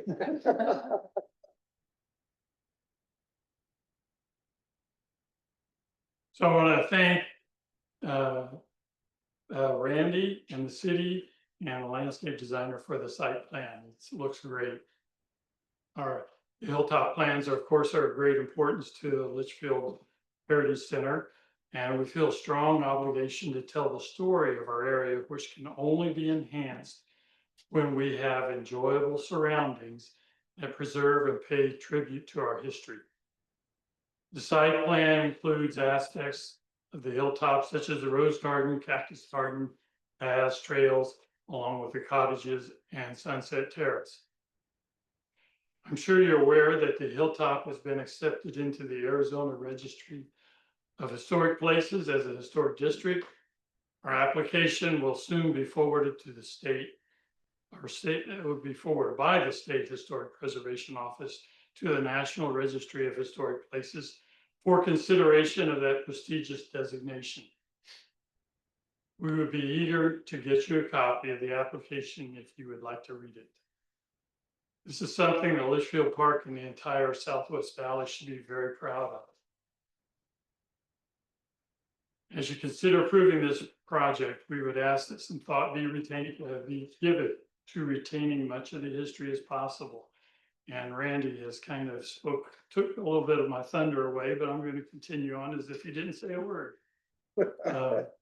Not shown are the plans of the restrooms, reservoir, plus pump house and water tank. While the restroom is no longer structurally sound, there are ways to safely incorporate the other two aspects and not affect the plan. These structures both have a huge story to tell about our early days. History has so much more meaning when you can look and see rather than just read about it. I have a few handouts I'd like to just quickly show you. I don't know, you've probably been up there, but this shows you what the top of the reservoir looks like now. And this is what the pump house looks like, the pump house and the tank next to it. We have some old home videos of Mr. Litchfield, it looks like. And they show these women in the 1930s, I think, prancing around across that footbridge. And here's some stills from that. It's not very good, but maybe with some artificial intelligence polishing, we can make it a little clearer. But the video we have. And here's the footbridge, the way it looks now. And we would really like to preserve that footbridge. Here's a QR code showing more videos. These show a panoramic view. You can take a look at that whenever it's needed for it. So anyway, I just want to say that we really appreciate all the work that Randy and the designers, the landscape designers did in the city. And we're looking forward to this project as it progresses forward and partnering with the city, making this as wonderful as we can. Thank you. Thank you. Appreciate your comments. I think it's been clear from the council staff and planning, and even back to the Heritage Board, that the city is very much committed to honoring the history of that hilltop. And that includes where things can be preserved and made presentable for the future and incorporated into the presentation, that we want to do that. So There's nothing better than having things like the pump house, if we can put that into a condition so that people can, it would be nice if they could see inside of it as well as outside of it, but at least outside of it. If there was, you know, a plaque or a story type of book that was there that would explain what it was and maybe have pictures from, you know, from the past that would give it some, you know, some context. So those are things that clearly I think we as a council are very supportive of. And I think staff knows that and Randy knows that, and it's a matter of as we go through each. Right now, we're at a very preliminary stage where we've actually made a tremendous amount of effort. We've accomplished a tremendous amount to get to this point, in which now we have a plan that generally shows what we want to accomplish. Now we're going to have to delve into each of the sections of the plan and try to figure out exactly what is going to be incorporated in that area. You know, how does this footbridge, what's going to be around it? How does the pump house fit? Is there anything we can do with the tank? Those are questions that we'll have to answer as we go forward. But we will do everything we can to preserve the history of the hilltop, because that literally is what our stewardship is about. We appreciate it. Okay, so we need to have a motion. Is that yes? Is that Yes, please. okay? So we need a motion to approve the preliminary hilltop park design as has been presented to us tonight. Second. Is there any further discussion? All those in favor say aye. Aye. Aye. Any opposed? Okay, so the preliminary plan is approved. Now you can start working on the cost elements, the engineering elements of each of the sections, and put that together with the overall presentation of this massive capital program that we're engaged, you know, that we're in the process of kicking off. Excellent. Thank you. All right, thank you. All right. Just something else just to mention to staff to make sure that it's not forgotten. One of the things that we talked about with this park and with the area around the Performing Arts Center and the Academy and the library is that we come up with a plan that puts all of the maintenance, including the maintenance around the museum components. We do all the maintenance either under one umbrella or something that's very tightly coordinated, so that we don't have fingers being pointed about who's keeping up which part. Okay, we want to make sure that park stays in tip-top condition throughout its entire footprint, not most of the footprint, but the academy doesn't look good or the library doesn't look good, or you understand? I mean, Yes, sir. so make sure that's incorporated in that. Yes, sir. And there was language in the DA that we could do a joint maintenance agreement with Aqua for you for this property. All right. Okay, next item. A joint maintenance agreement. Is adoption of ordinance on city code update. Ordinance 25-294. Mr. Williams. Thank you, Mr. Mayor. Mayor and Council, this is the second reading. If you choose to, the adoption of ordinance 25-294. What it says, this is basically a cleanup of city code per the city charter. There were many things that the city charter changed in the city code. So this is just fixing those issues because the charter does supersede city code. However, code can be more detailed than the charter, if that makes sense. There's also some general cleanup in here, such as adding sheet, gender clarification, that sort of things, and just a general cleanup. One thing I would ask you to consider is that I emailed you today, if you saw this, is that RPG would like to stop doing the Yard of the Quarter program. And that section is currently in this ordinance. If that's something you would like to allow them to do, you could certainly remove that section because it's in this ordinance because it was already there. If that's something you'd like to do, you could take that out. I'm not saying you should, but you could. There's two ways of doing this. One would be you could change the word shall to may. That way you could add it later if you wanted to, if that's easier. Or you could strike that whole sentence. If you want to see what I'm talking about, it's on section 263 of that ordinance, or it's on page 112 of the packet if you're like me in like a hard copy packet. What page? Oh, 112, sir. Matthew, Yes, sir. why are they asking to stop? That seems to be such a simple and a way to give back to people that really put an effort in the community. Christian, you mind? Sure. So it was brought up at their meeting last week. they've been having a difficult time with feeling like they're not qualified to do this. The current commissioners feel that it's very subjective. They feel a little weary of taking that on, being the people that both nominate and vote.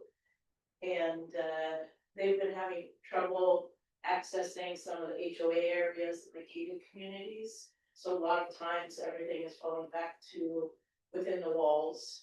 And it seems to not necessarily be awarding or kind of showing off the entirety of the city.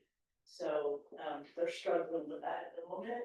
And so If I can the mention, discussion at the last meeting was, and it's been brought up periodically, is that they really don't enjoy this aspect of their duties.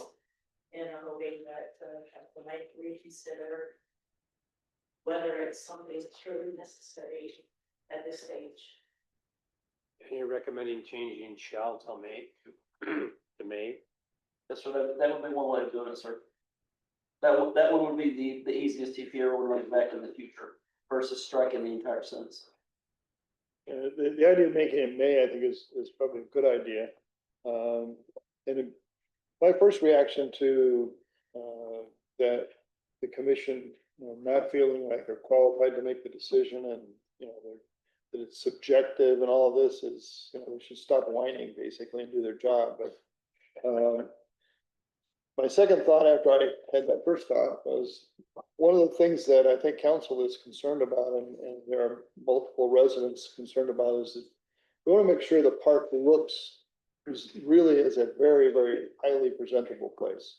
We want to all be proud of the park, and that includes the homes. So the art of the quarter or whatever is a piece of that puzzle. But that also means all of our public areas, our medians, our parks, areas that are, our entrance ways, so the corners and the signage we have that introduces people from the outside coming into the park, and it involves all of those things. And it might be that staff needs to think about this yard of the quarter in a different light, where instead of trying to have, as an adjunct, one little side duty of this commission is to go find a good yard, is maybe we need a new commission that is not this commission. It's not, we keep this commission, but we actually have, we form a commission that deals with and looks at the condition of the park in general and makes suggestions and makes awards. So if there's a part of the park that looks really good, that they would acknowledge that. And it wouldn't necessarily be every quarter. It might, it could be every week, or it might be once a year. Maybe if we don't do a good job of keeping it up, it's once every 2 years. But it might be a good way to start getting input on a regular basis from our residents on areas of the park in terms of that they believe need to be looked at, in terms of the quality of the care that we're giving it and its design, just the whole, we have this whole question about, should we be doing something totally different in our medians? Because our medians just do not look good. And maybe there's a better way to do it. We could less grass and more, the smaller bushes and things that could be put in there with granite. As a question, this would be a group that would look at stuff like that and think about how do we make the park look better. So it's an idea. Mr. Mayor, the committee is called Public Grounds. Right, This is their role. Yeah, no, it is their role, but they seem to be, and not unfairly, that, this committee, the history of this committee is that it was a Parks Committee. I mean, that's what it was originally. We may have changed its name, but it's always been a Parks Committee, and that's what it thinks of itself as, a Parks Committee. And their focus is on the parks. But if we open the focus up to the park, to all of Litchfield Park, these are additional eyes that are doing the thing that we are empowering all the employees of the city to do as well. Maybe we And can let do it them just know within that that. they do have this power, this subjectivity to bring things to the table, because those are the additional eyes that we need to maintain the park the way it needs to be done. Yeah, maybe we change the park, maybe the RPG, because RPG used to be 2 commissions, and I forgot now, so long ago that we changed it, but there was a Parks Commission and another commission on Cityscape. You remember what it was? Cityscape, Cityscape? Recreation, Arts and Parks Commission. Was Cityscape the city overall? Cityscape was over the trees and landscape, yeah. Yeah, so it was, so and those two commissions were combined. But when the combination happened, it's really I think they look at themselves as being dedicated to the parks. That's what they do. And so maybe we just need to look at that whole commission. Maybe just that one commission needs to be bigger and have a bigger task. Or have a better understanding of their mission. Well, I'm saying we need to do their mission. They need a mission that incorporates what we want them to accomplish. I think it would be a good idea to look at that. I mean, this is a topic that is, that we're trying to find our way in. And, the use of the citizens committees, I think, would be helpful. Councilman Allen.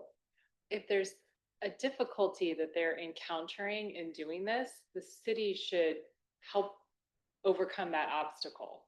So if they're not able to gain access to a certain area to see a yard, then we need to help them get access to Well, that. we'll get the code. We'll steal the code. Like I hate because it's like a hard thing to do. We just want to kind of get rid of it. I think that there's a lot of value there. I think. Yeah, you've got the code. I just think there's a lot of value in that, and I think that there's definitely a way that we could look at it differently to still achieve the same objective. Is it dated? Yes, it's dated, but a lot of people put a lot of effort into making sure their places look right. And if they get recognition, I bet every one of them feels good that they got it. Well, I don't think they're trying to keep us out. I think that, well, at least I know most of them. So there's a few neighbors who are not present up in the, except that they probably don't want us in the area. Most of the rest of them are pretty nice. Best Halloween yard, maybe? Maybe. So my suggestion is that, maybe that whole section of that part of the rewrite, maybe just needs to be looked at in terms of what it says. But it doesn't need to be limited to yard of the quarter, but the concept of getting input from a commission on the condition of the park on a regular basis, I think is one that's valuable and will help us. Okay. Mayor and council, if that's what you'd like to do, why don't we pass the ordinance obviously if you'd like to, pass the ordinance as is, and staff will look at RPG and look and see how we can revamp it, et cetera. All right, is that acceptable to council? Motion to approve. Is there a second? Second. Any discussion? All those in favor, please say aye. Aye. Aye. Actually, Mayor, if we could do roll call since it's a final reading of the ordinance. Oh, goodness, I'm glad there's a reason we have you here tonight. Thank you. Finally. Okay, roll call, please. Councilmember Allen. Councilmember Brainerd Watson. Aye. Member Claire. Aye. Fraser. Aye. Councilmember Faith. I'm sorry, Vice Mayor Faith. Just got the Councilmember vote. James. Aye. Mayor Sharp. Aye. It is unanimous. Okay, so that moves us on to item C, introduction of ordinance 25-295 on the zoning code amendment. Presenter is again, Mr. Williams. Thank you, Mr. Mayor. Mayor and council, recently House Bill 2447 was passed, and it requires cities by December 31st, 2025 to make it so that a city staff member has power to do certain things. That being said, these things that it's giving a city staff member power to do are things that the DRB currently does and has done for a long time. Before I get much into this is not something that we want to do. We're not choosing to, rather we have to. The state law has changed. This is something that we now have to do. Basically, our recommendation on this would be that we make DRB, and that is the design review board, that we make them advisory rather than voting. RPG is advisory. With this change, DRB would now be advisory. They would make recommendations to city staff rather to the zoning administrator, and the zoning administrator would actually make the decision. Part of this ordinance, or the change from the state law, was that there would no longer be a public hearing requirement. And again, that a staff member could do this. It's trying to speed along the development process, is the intention of this. It comes from housing issues in other cities, but it is statewide. One of the DRB members has asked us, does this affect us because we're a charter city? Well, there's two things that override a charter: state constitution and statewide concern. And this matter is statewide concern, so it does apply to us. Mr. Provost discussed this issue with DRB, P and Z, and he actually has a lengthy presentation that he gave to P and Z. He'd be happy to give to you if you'd like to see it. We have talked to DRB about this issue. There has been some concerns, but from DRB members, from P and Z members, that you're losing public input. And I don't think that's true. I think there's a confusion here between what a public meeting is and what a public hearing is. A public hearing is legal requirements. A public hearing is something that you're required to do. You have to advertise, you have to hold it and let people speak. However, you can still do it at a public meeting. Just like in our meetings, you have a call to the community, or someone can speak on a call to on the actual agenda item. You can still do that now. If I want to build a ramada in my backyard, I could still speak on the item if I chose to. I could speak on call to the community.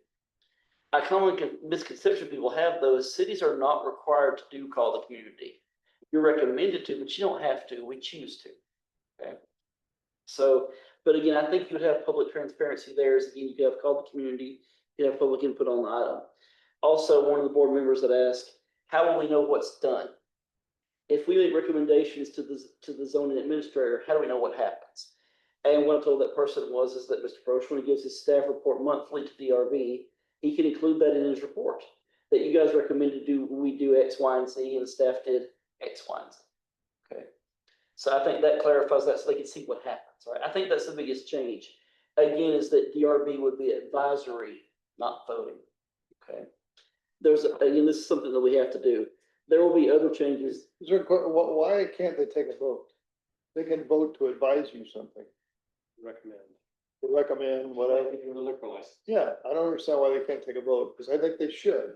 It would still be a vote. I mean, technically, they would vote to recommend this to the zoning administrator. Right. But the issue also becomes as part of the statutory change is we have to have and we have to adopt objective standards. So it makes it really difficult to say, okay, we've got objective standards, but we're going to allow a subjective determination and vote to apply those objective standards.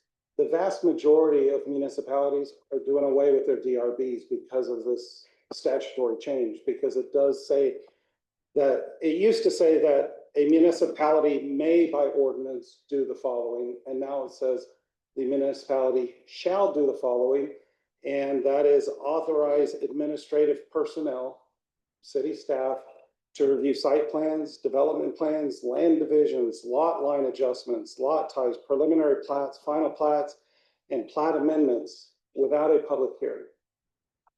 So we were trying to amend what we have without getting rid of the DRB, still have them available to be able to have those discussions, to have that input. And absolutely, just like when P and Z does a recommendation to council, they vote on that recommendation. So I would anticipate it would be a vote by the DRB board for that recommendation. But again, It would mean approval, but it'd be a vote. a vote to recommend. Yeah, and I'm okay with that, but I'm not okay with the idea of eliminating input from DRB, which takes out citizen input into these kind of questions, because this community is their community, and it's not an administrator's community. Right? I'm sorry. Now, in your case, you're an oddball because you got a piece of the community because you live here, but you're also, as the administrator, you're not the one. It's not your community. Right? It's the citizens' community, and I think they've got to have a voice in it. We can't. I don't think we can require the administrator to turn down something because it's been recommended to turn it down. But I can tell you that as one council member, I would be concerned about an administrator that would approve something if it was unanimous at DRB not to approve it. And I don't know how you're going to deal with that problem, but you need to deal with it. I think that's a fair point. And sooner or later it will happen, or you'll have that DRB feels one way and your zoning administrator feels another way. That's something I would like to clarify too. So under current code, the zoning administrator is the city manager, but it does allow to be the zoning administrator or their designee. My designee, of course, in this case would be Randy. He addresses these issues. Joe touched on something else too that would be an important part of this. This is the first step. You would also have to have a lot of zoning code cleanup because we have to go from subjective to objective. Now, just to be clear, you can still do things in a DA, you can say pretty much whatever you want to say. because if you don't like it, don't sign it, right? In a DA, we can talk about must look like Litchfield Park, must look like this building. However, when we go from subjective to objective, you lose a lot of that. Again, on things that are not a DA, like my house, for example. If I wanted to build a glass house that looks like South Florida, you could put things in code that say must be stucco, must be brick, must be. But even then, you'd have to have a color palette that can be from this color to this color. It can't be neon green, right? Again, it's gotta be more objective. Because that's things that aren't in DAs, but that's something we need to do anyway. But that's gonna be changes that are gonna go along with this. Because that'll be part of these DRB discussions, because what we can't have is DRB saying, I just don't like how it looks. It doesn't look like Litchfield Park.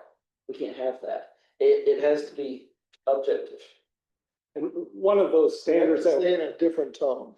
So Yes. much. One of those standards like we have right now, I think, is the Santa Barbara feel.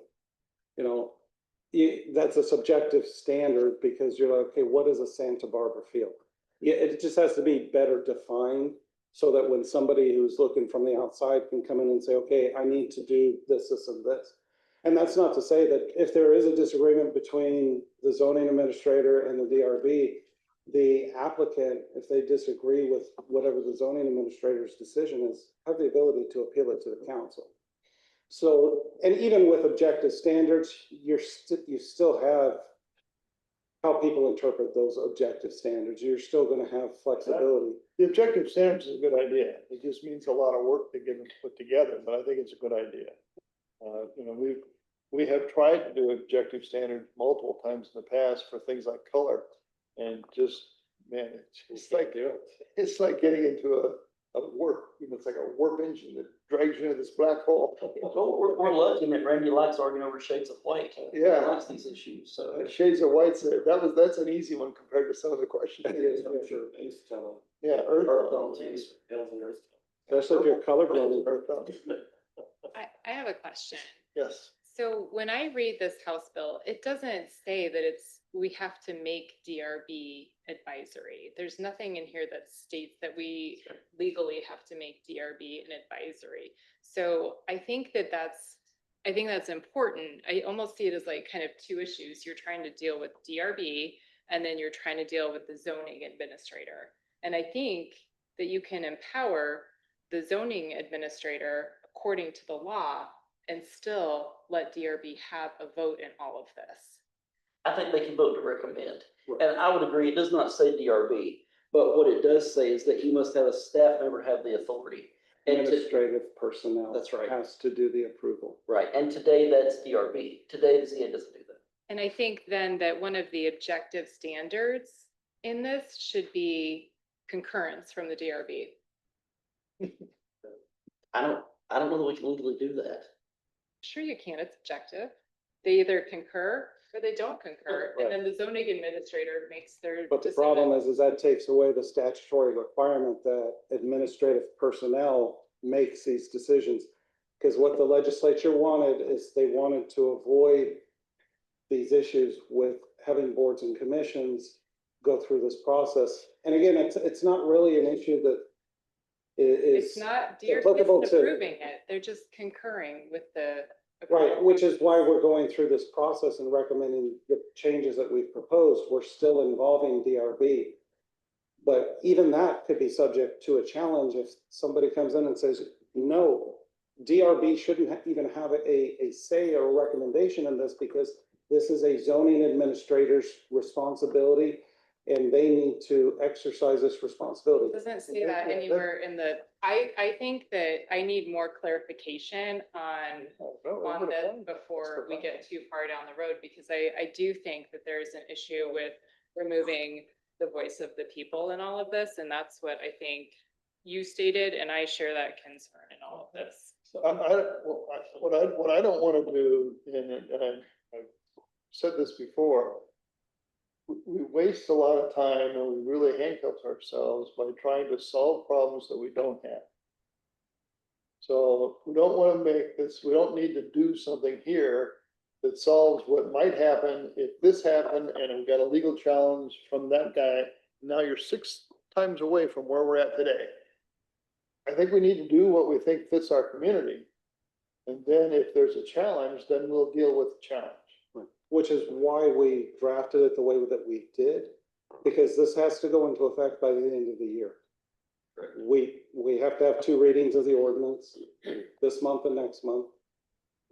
So this is why we're, Yeah, I think it's important for staff to understand, you know, we may approve this language, but understand the intent is we don't want to take DRB out of this process any more than we absolutely have to. Right. And if, you know, we want to do what appears to be and is a good faith attempt to meet the needs of our community and comply with the state law.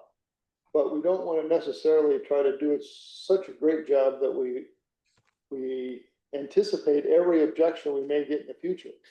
I'd rather deal with objections in the future if they come, and deal right now with, let's try to get the best situation for our community, DRB, and the state laws. which is why we did the bare minimum, and we just took provisions where DRB approved things and then put in recommend. Yeah. So we left the vast majority of the language unchanged and just amended the DRB's role from an approval board to a recommendation board. Okay, and that's, yeah. So what's gonna happen? Mayor, If I, Yes, I sit on that committee now, or that board, excuse me. And, I have heard, the words, statements made. I don't think it's aesthetically pleasing. I've heard it said that doesn't fit our design, aesthetic. I've heard comments that to me feel very subjective. I know we encourage all of our commercial development to follow the Santa Barbara feel, but if you look around at the houses, we've got an awful lot of places that, where people have come and invested in our community and in their homes and redesigned them to be very much mid-century modern. And that's not Santa Barbara at all. I can also tell you, for our absolute personal experience, one of my sisters tried to get a roof design change. She went from the old wood shake and was trying to put a metal roof on the roof, on the house, excuse me. And she was told by someone that they did not like metal roofs, and so it was turned down.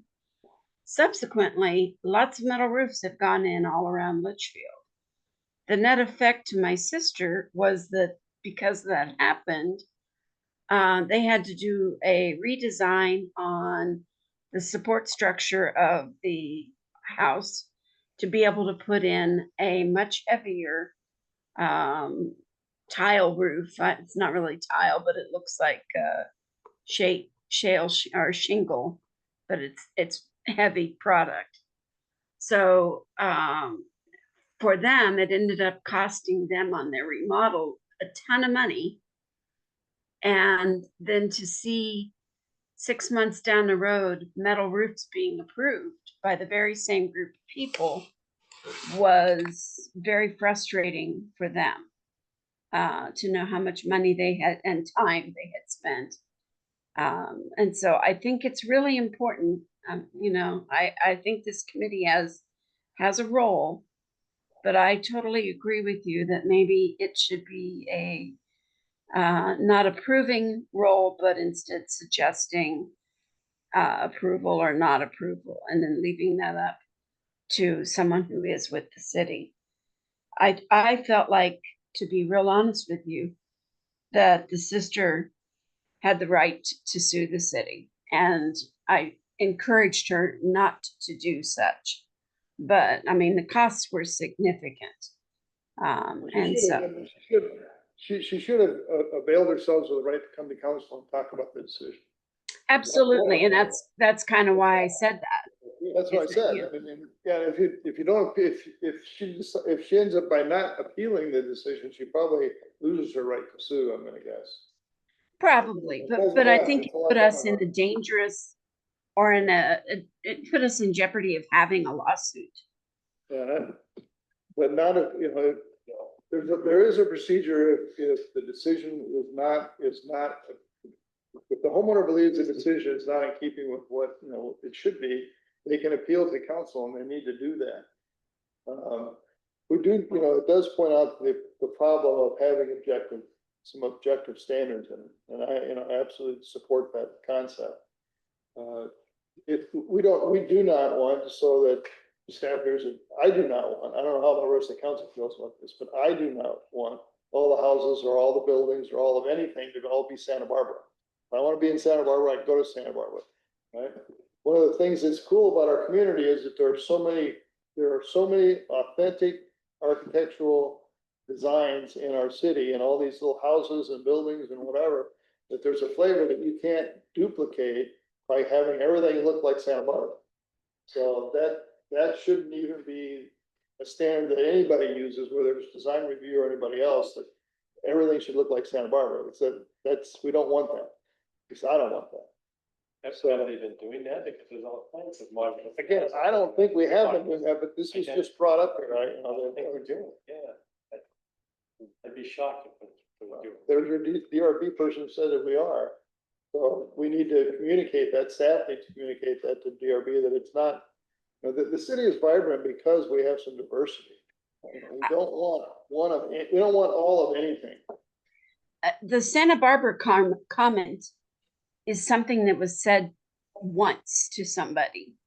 And so that was my concern with it. You know, it's either everything's going to look like Santa Barbara, or just as you said, Mayor, we all look like we moved there, or we're going to keep the diversity that we have and allow people to, you know, to have that freedom. I think most of our city, if not all, would agree that we want diversity. It needs to be diversity in a positive way that looks and fits our city.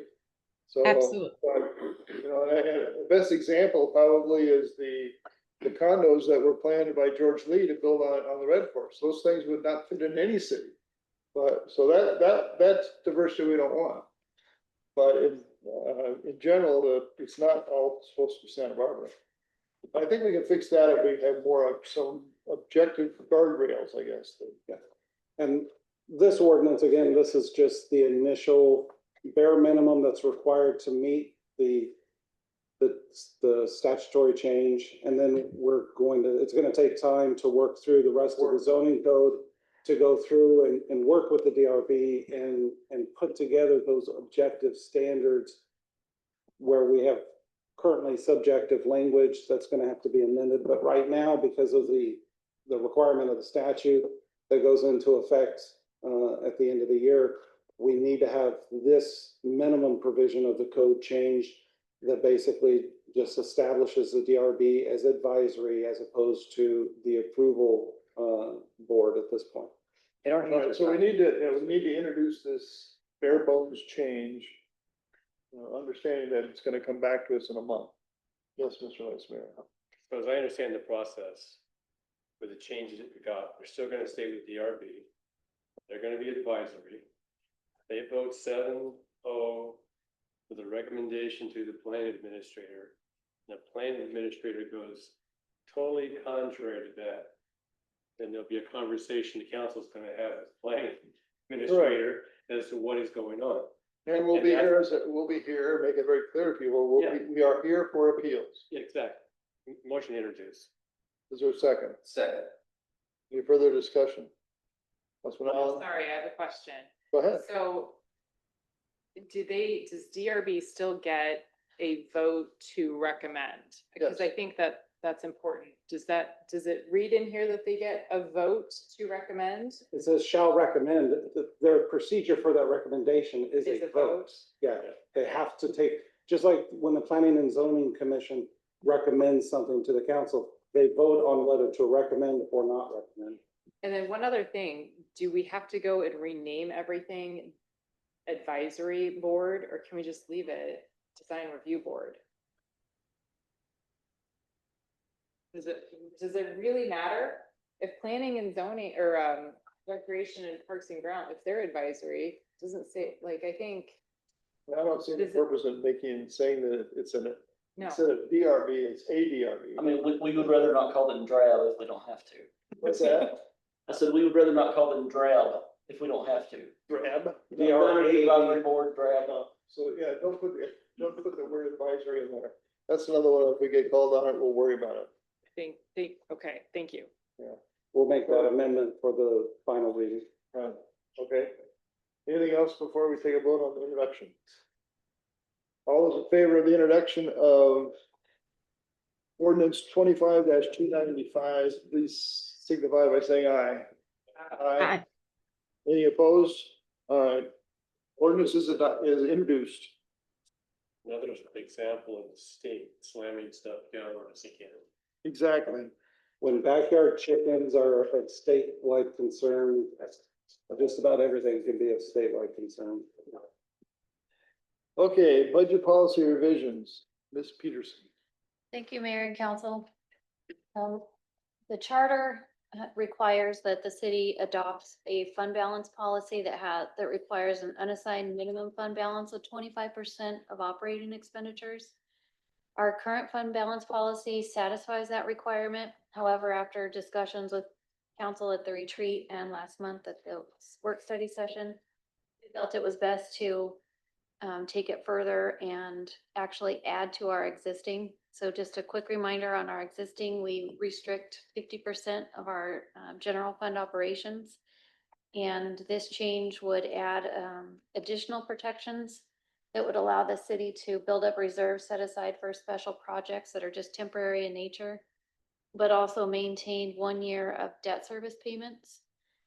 That way, if there's an economic downturn, we always have 1 year of debt payments that gives us enough time to respond to any economic downturns.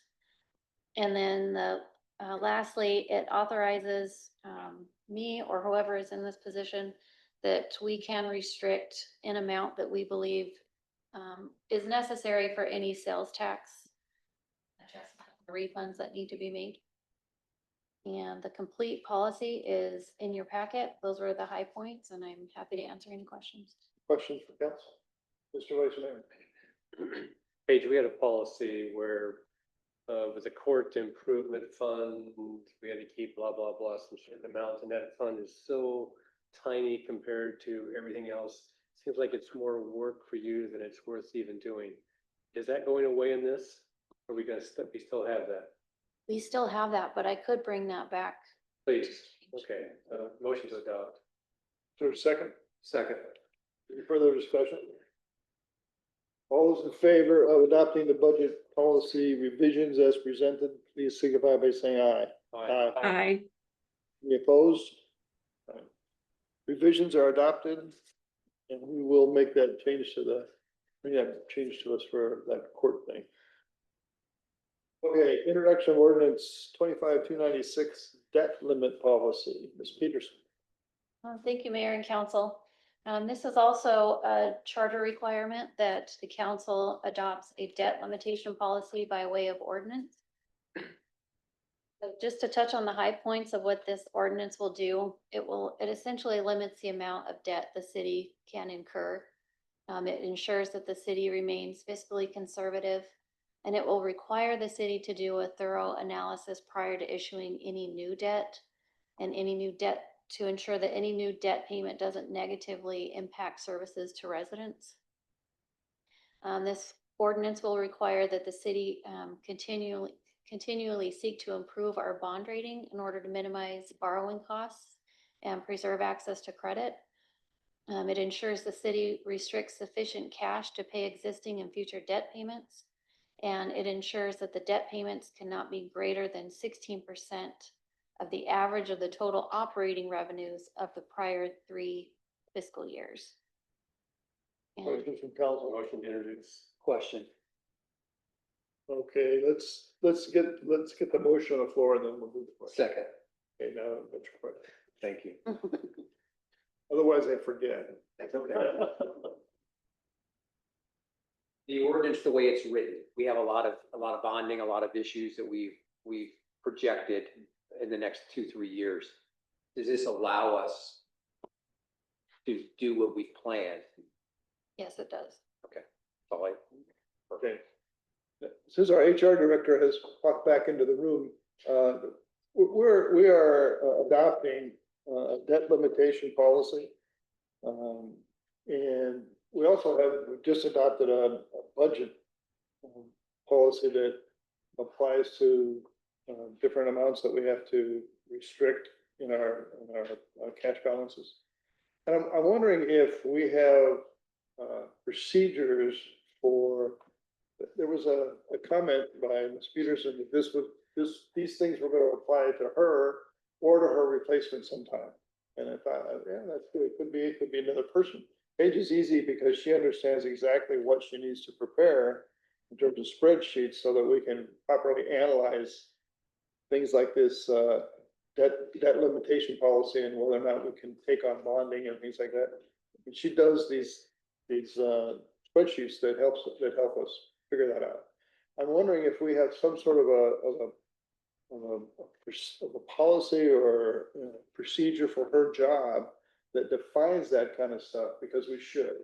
So that if we have a replacement, the replacement isn't going to come in here in 5 years or 10 years and some of us are gone and don't remember what we did to figure out if we were going down the right path. And then they don't have these analysis done. Understand what I'm saying? We need, I think, something that covers her position so that the types of analysis that we are anticipating will happen in the future, they will happen whether she's here or not.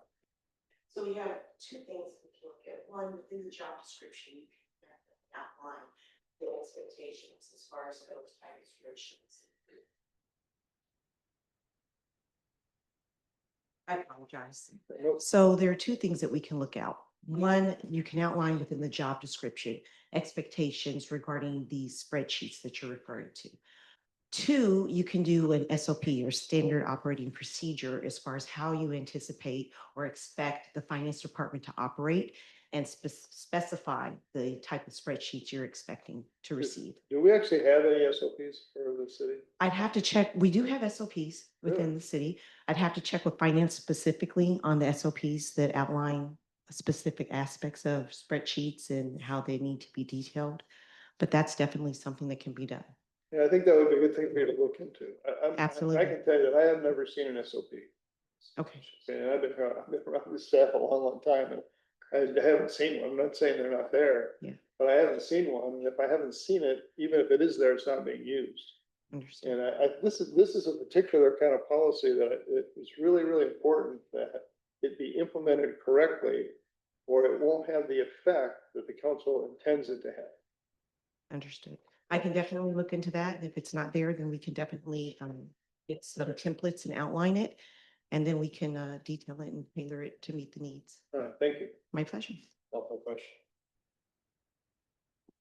One more question. Yeah, that's simpler if we don't go through a call process. We'll have one more question, then we'll vote. Go ahead. How did we end up at 16%? Just through the analysis, that's a comfortable level that the city can afford. And I can't, we got advice from our bonding people, our bond advisors in terms of what even they would approve. So if we go too far outside of the limits that are in here, we can't even, they won't approve a bond. They won't sell a bond. yeah, we have to, in our bond covenants, we have to report on our revenues that we've pledged each year. So this is just another layer of our requirements and restrictions with debt. So. Yeah, it's just the history. We've until the last 4 or 5 years, we've never borrowed anything. And so for some of us, at least, borrowing is a really big deal. I mean, this is a huge change. And, you know, we are in the process over the next several years of turning this council over to a brand new council that, you know, won't understand or have a feel for the history of not borrowing money. So it's important. We have a lot more diverse source of revenue today than what we had in the past, but it still is important that we be very careful with borrowing. It can be a godsend, or it can be it can take us in a bad direction very quickly. Okay, so the question before us is introducing ordinance 25-296 on debt limit policy. All those in favor of introducing it, please say aye. Aye. Aye. Any opposed? Okay, the ordinance is introduced. Executive session, we do have a need for an executive session concerning a letter that we got from the city of Glendale. I don't think, you're not gonna have anything under A, correct? Right, sir. So we need a motion to go into executive session under item 9B. So For a second? Second. All those in favor, please say aye.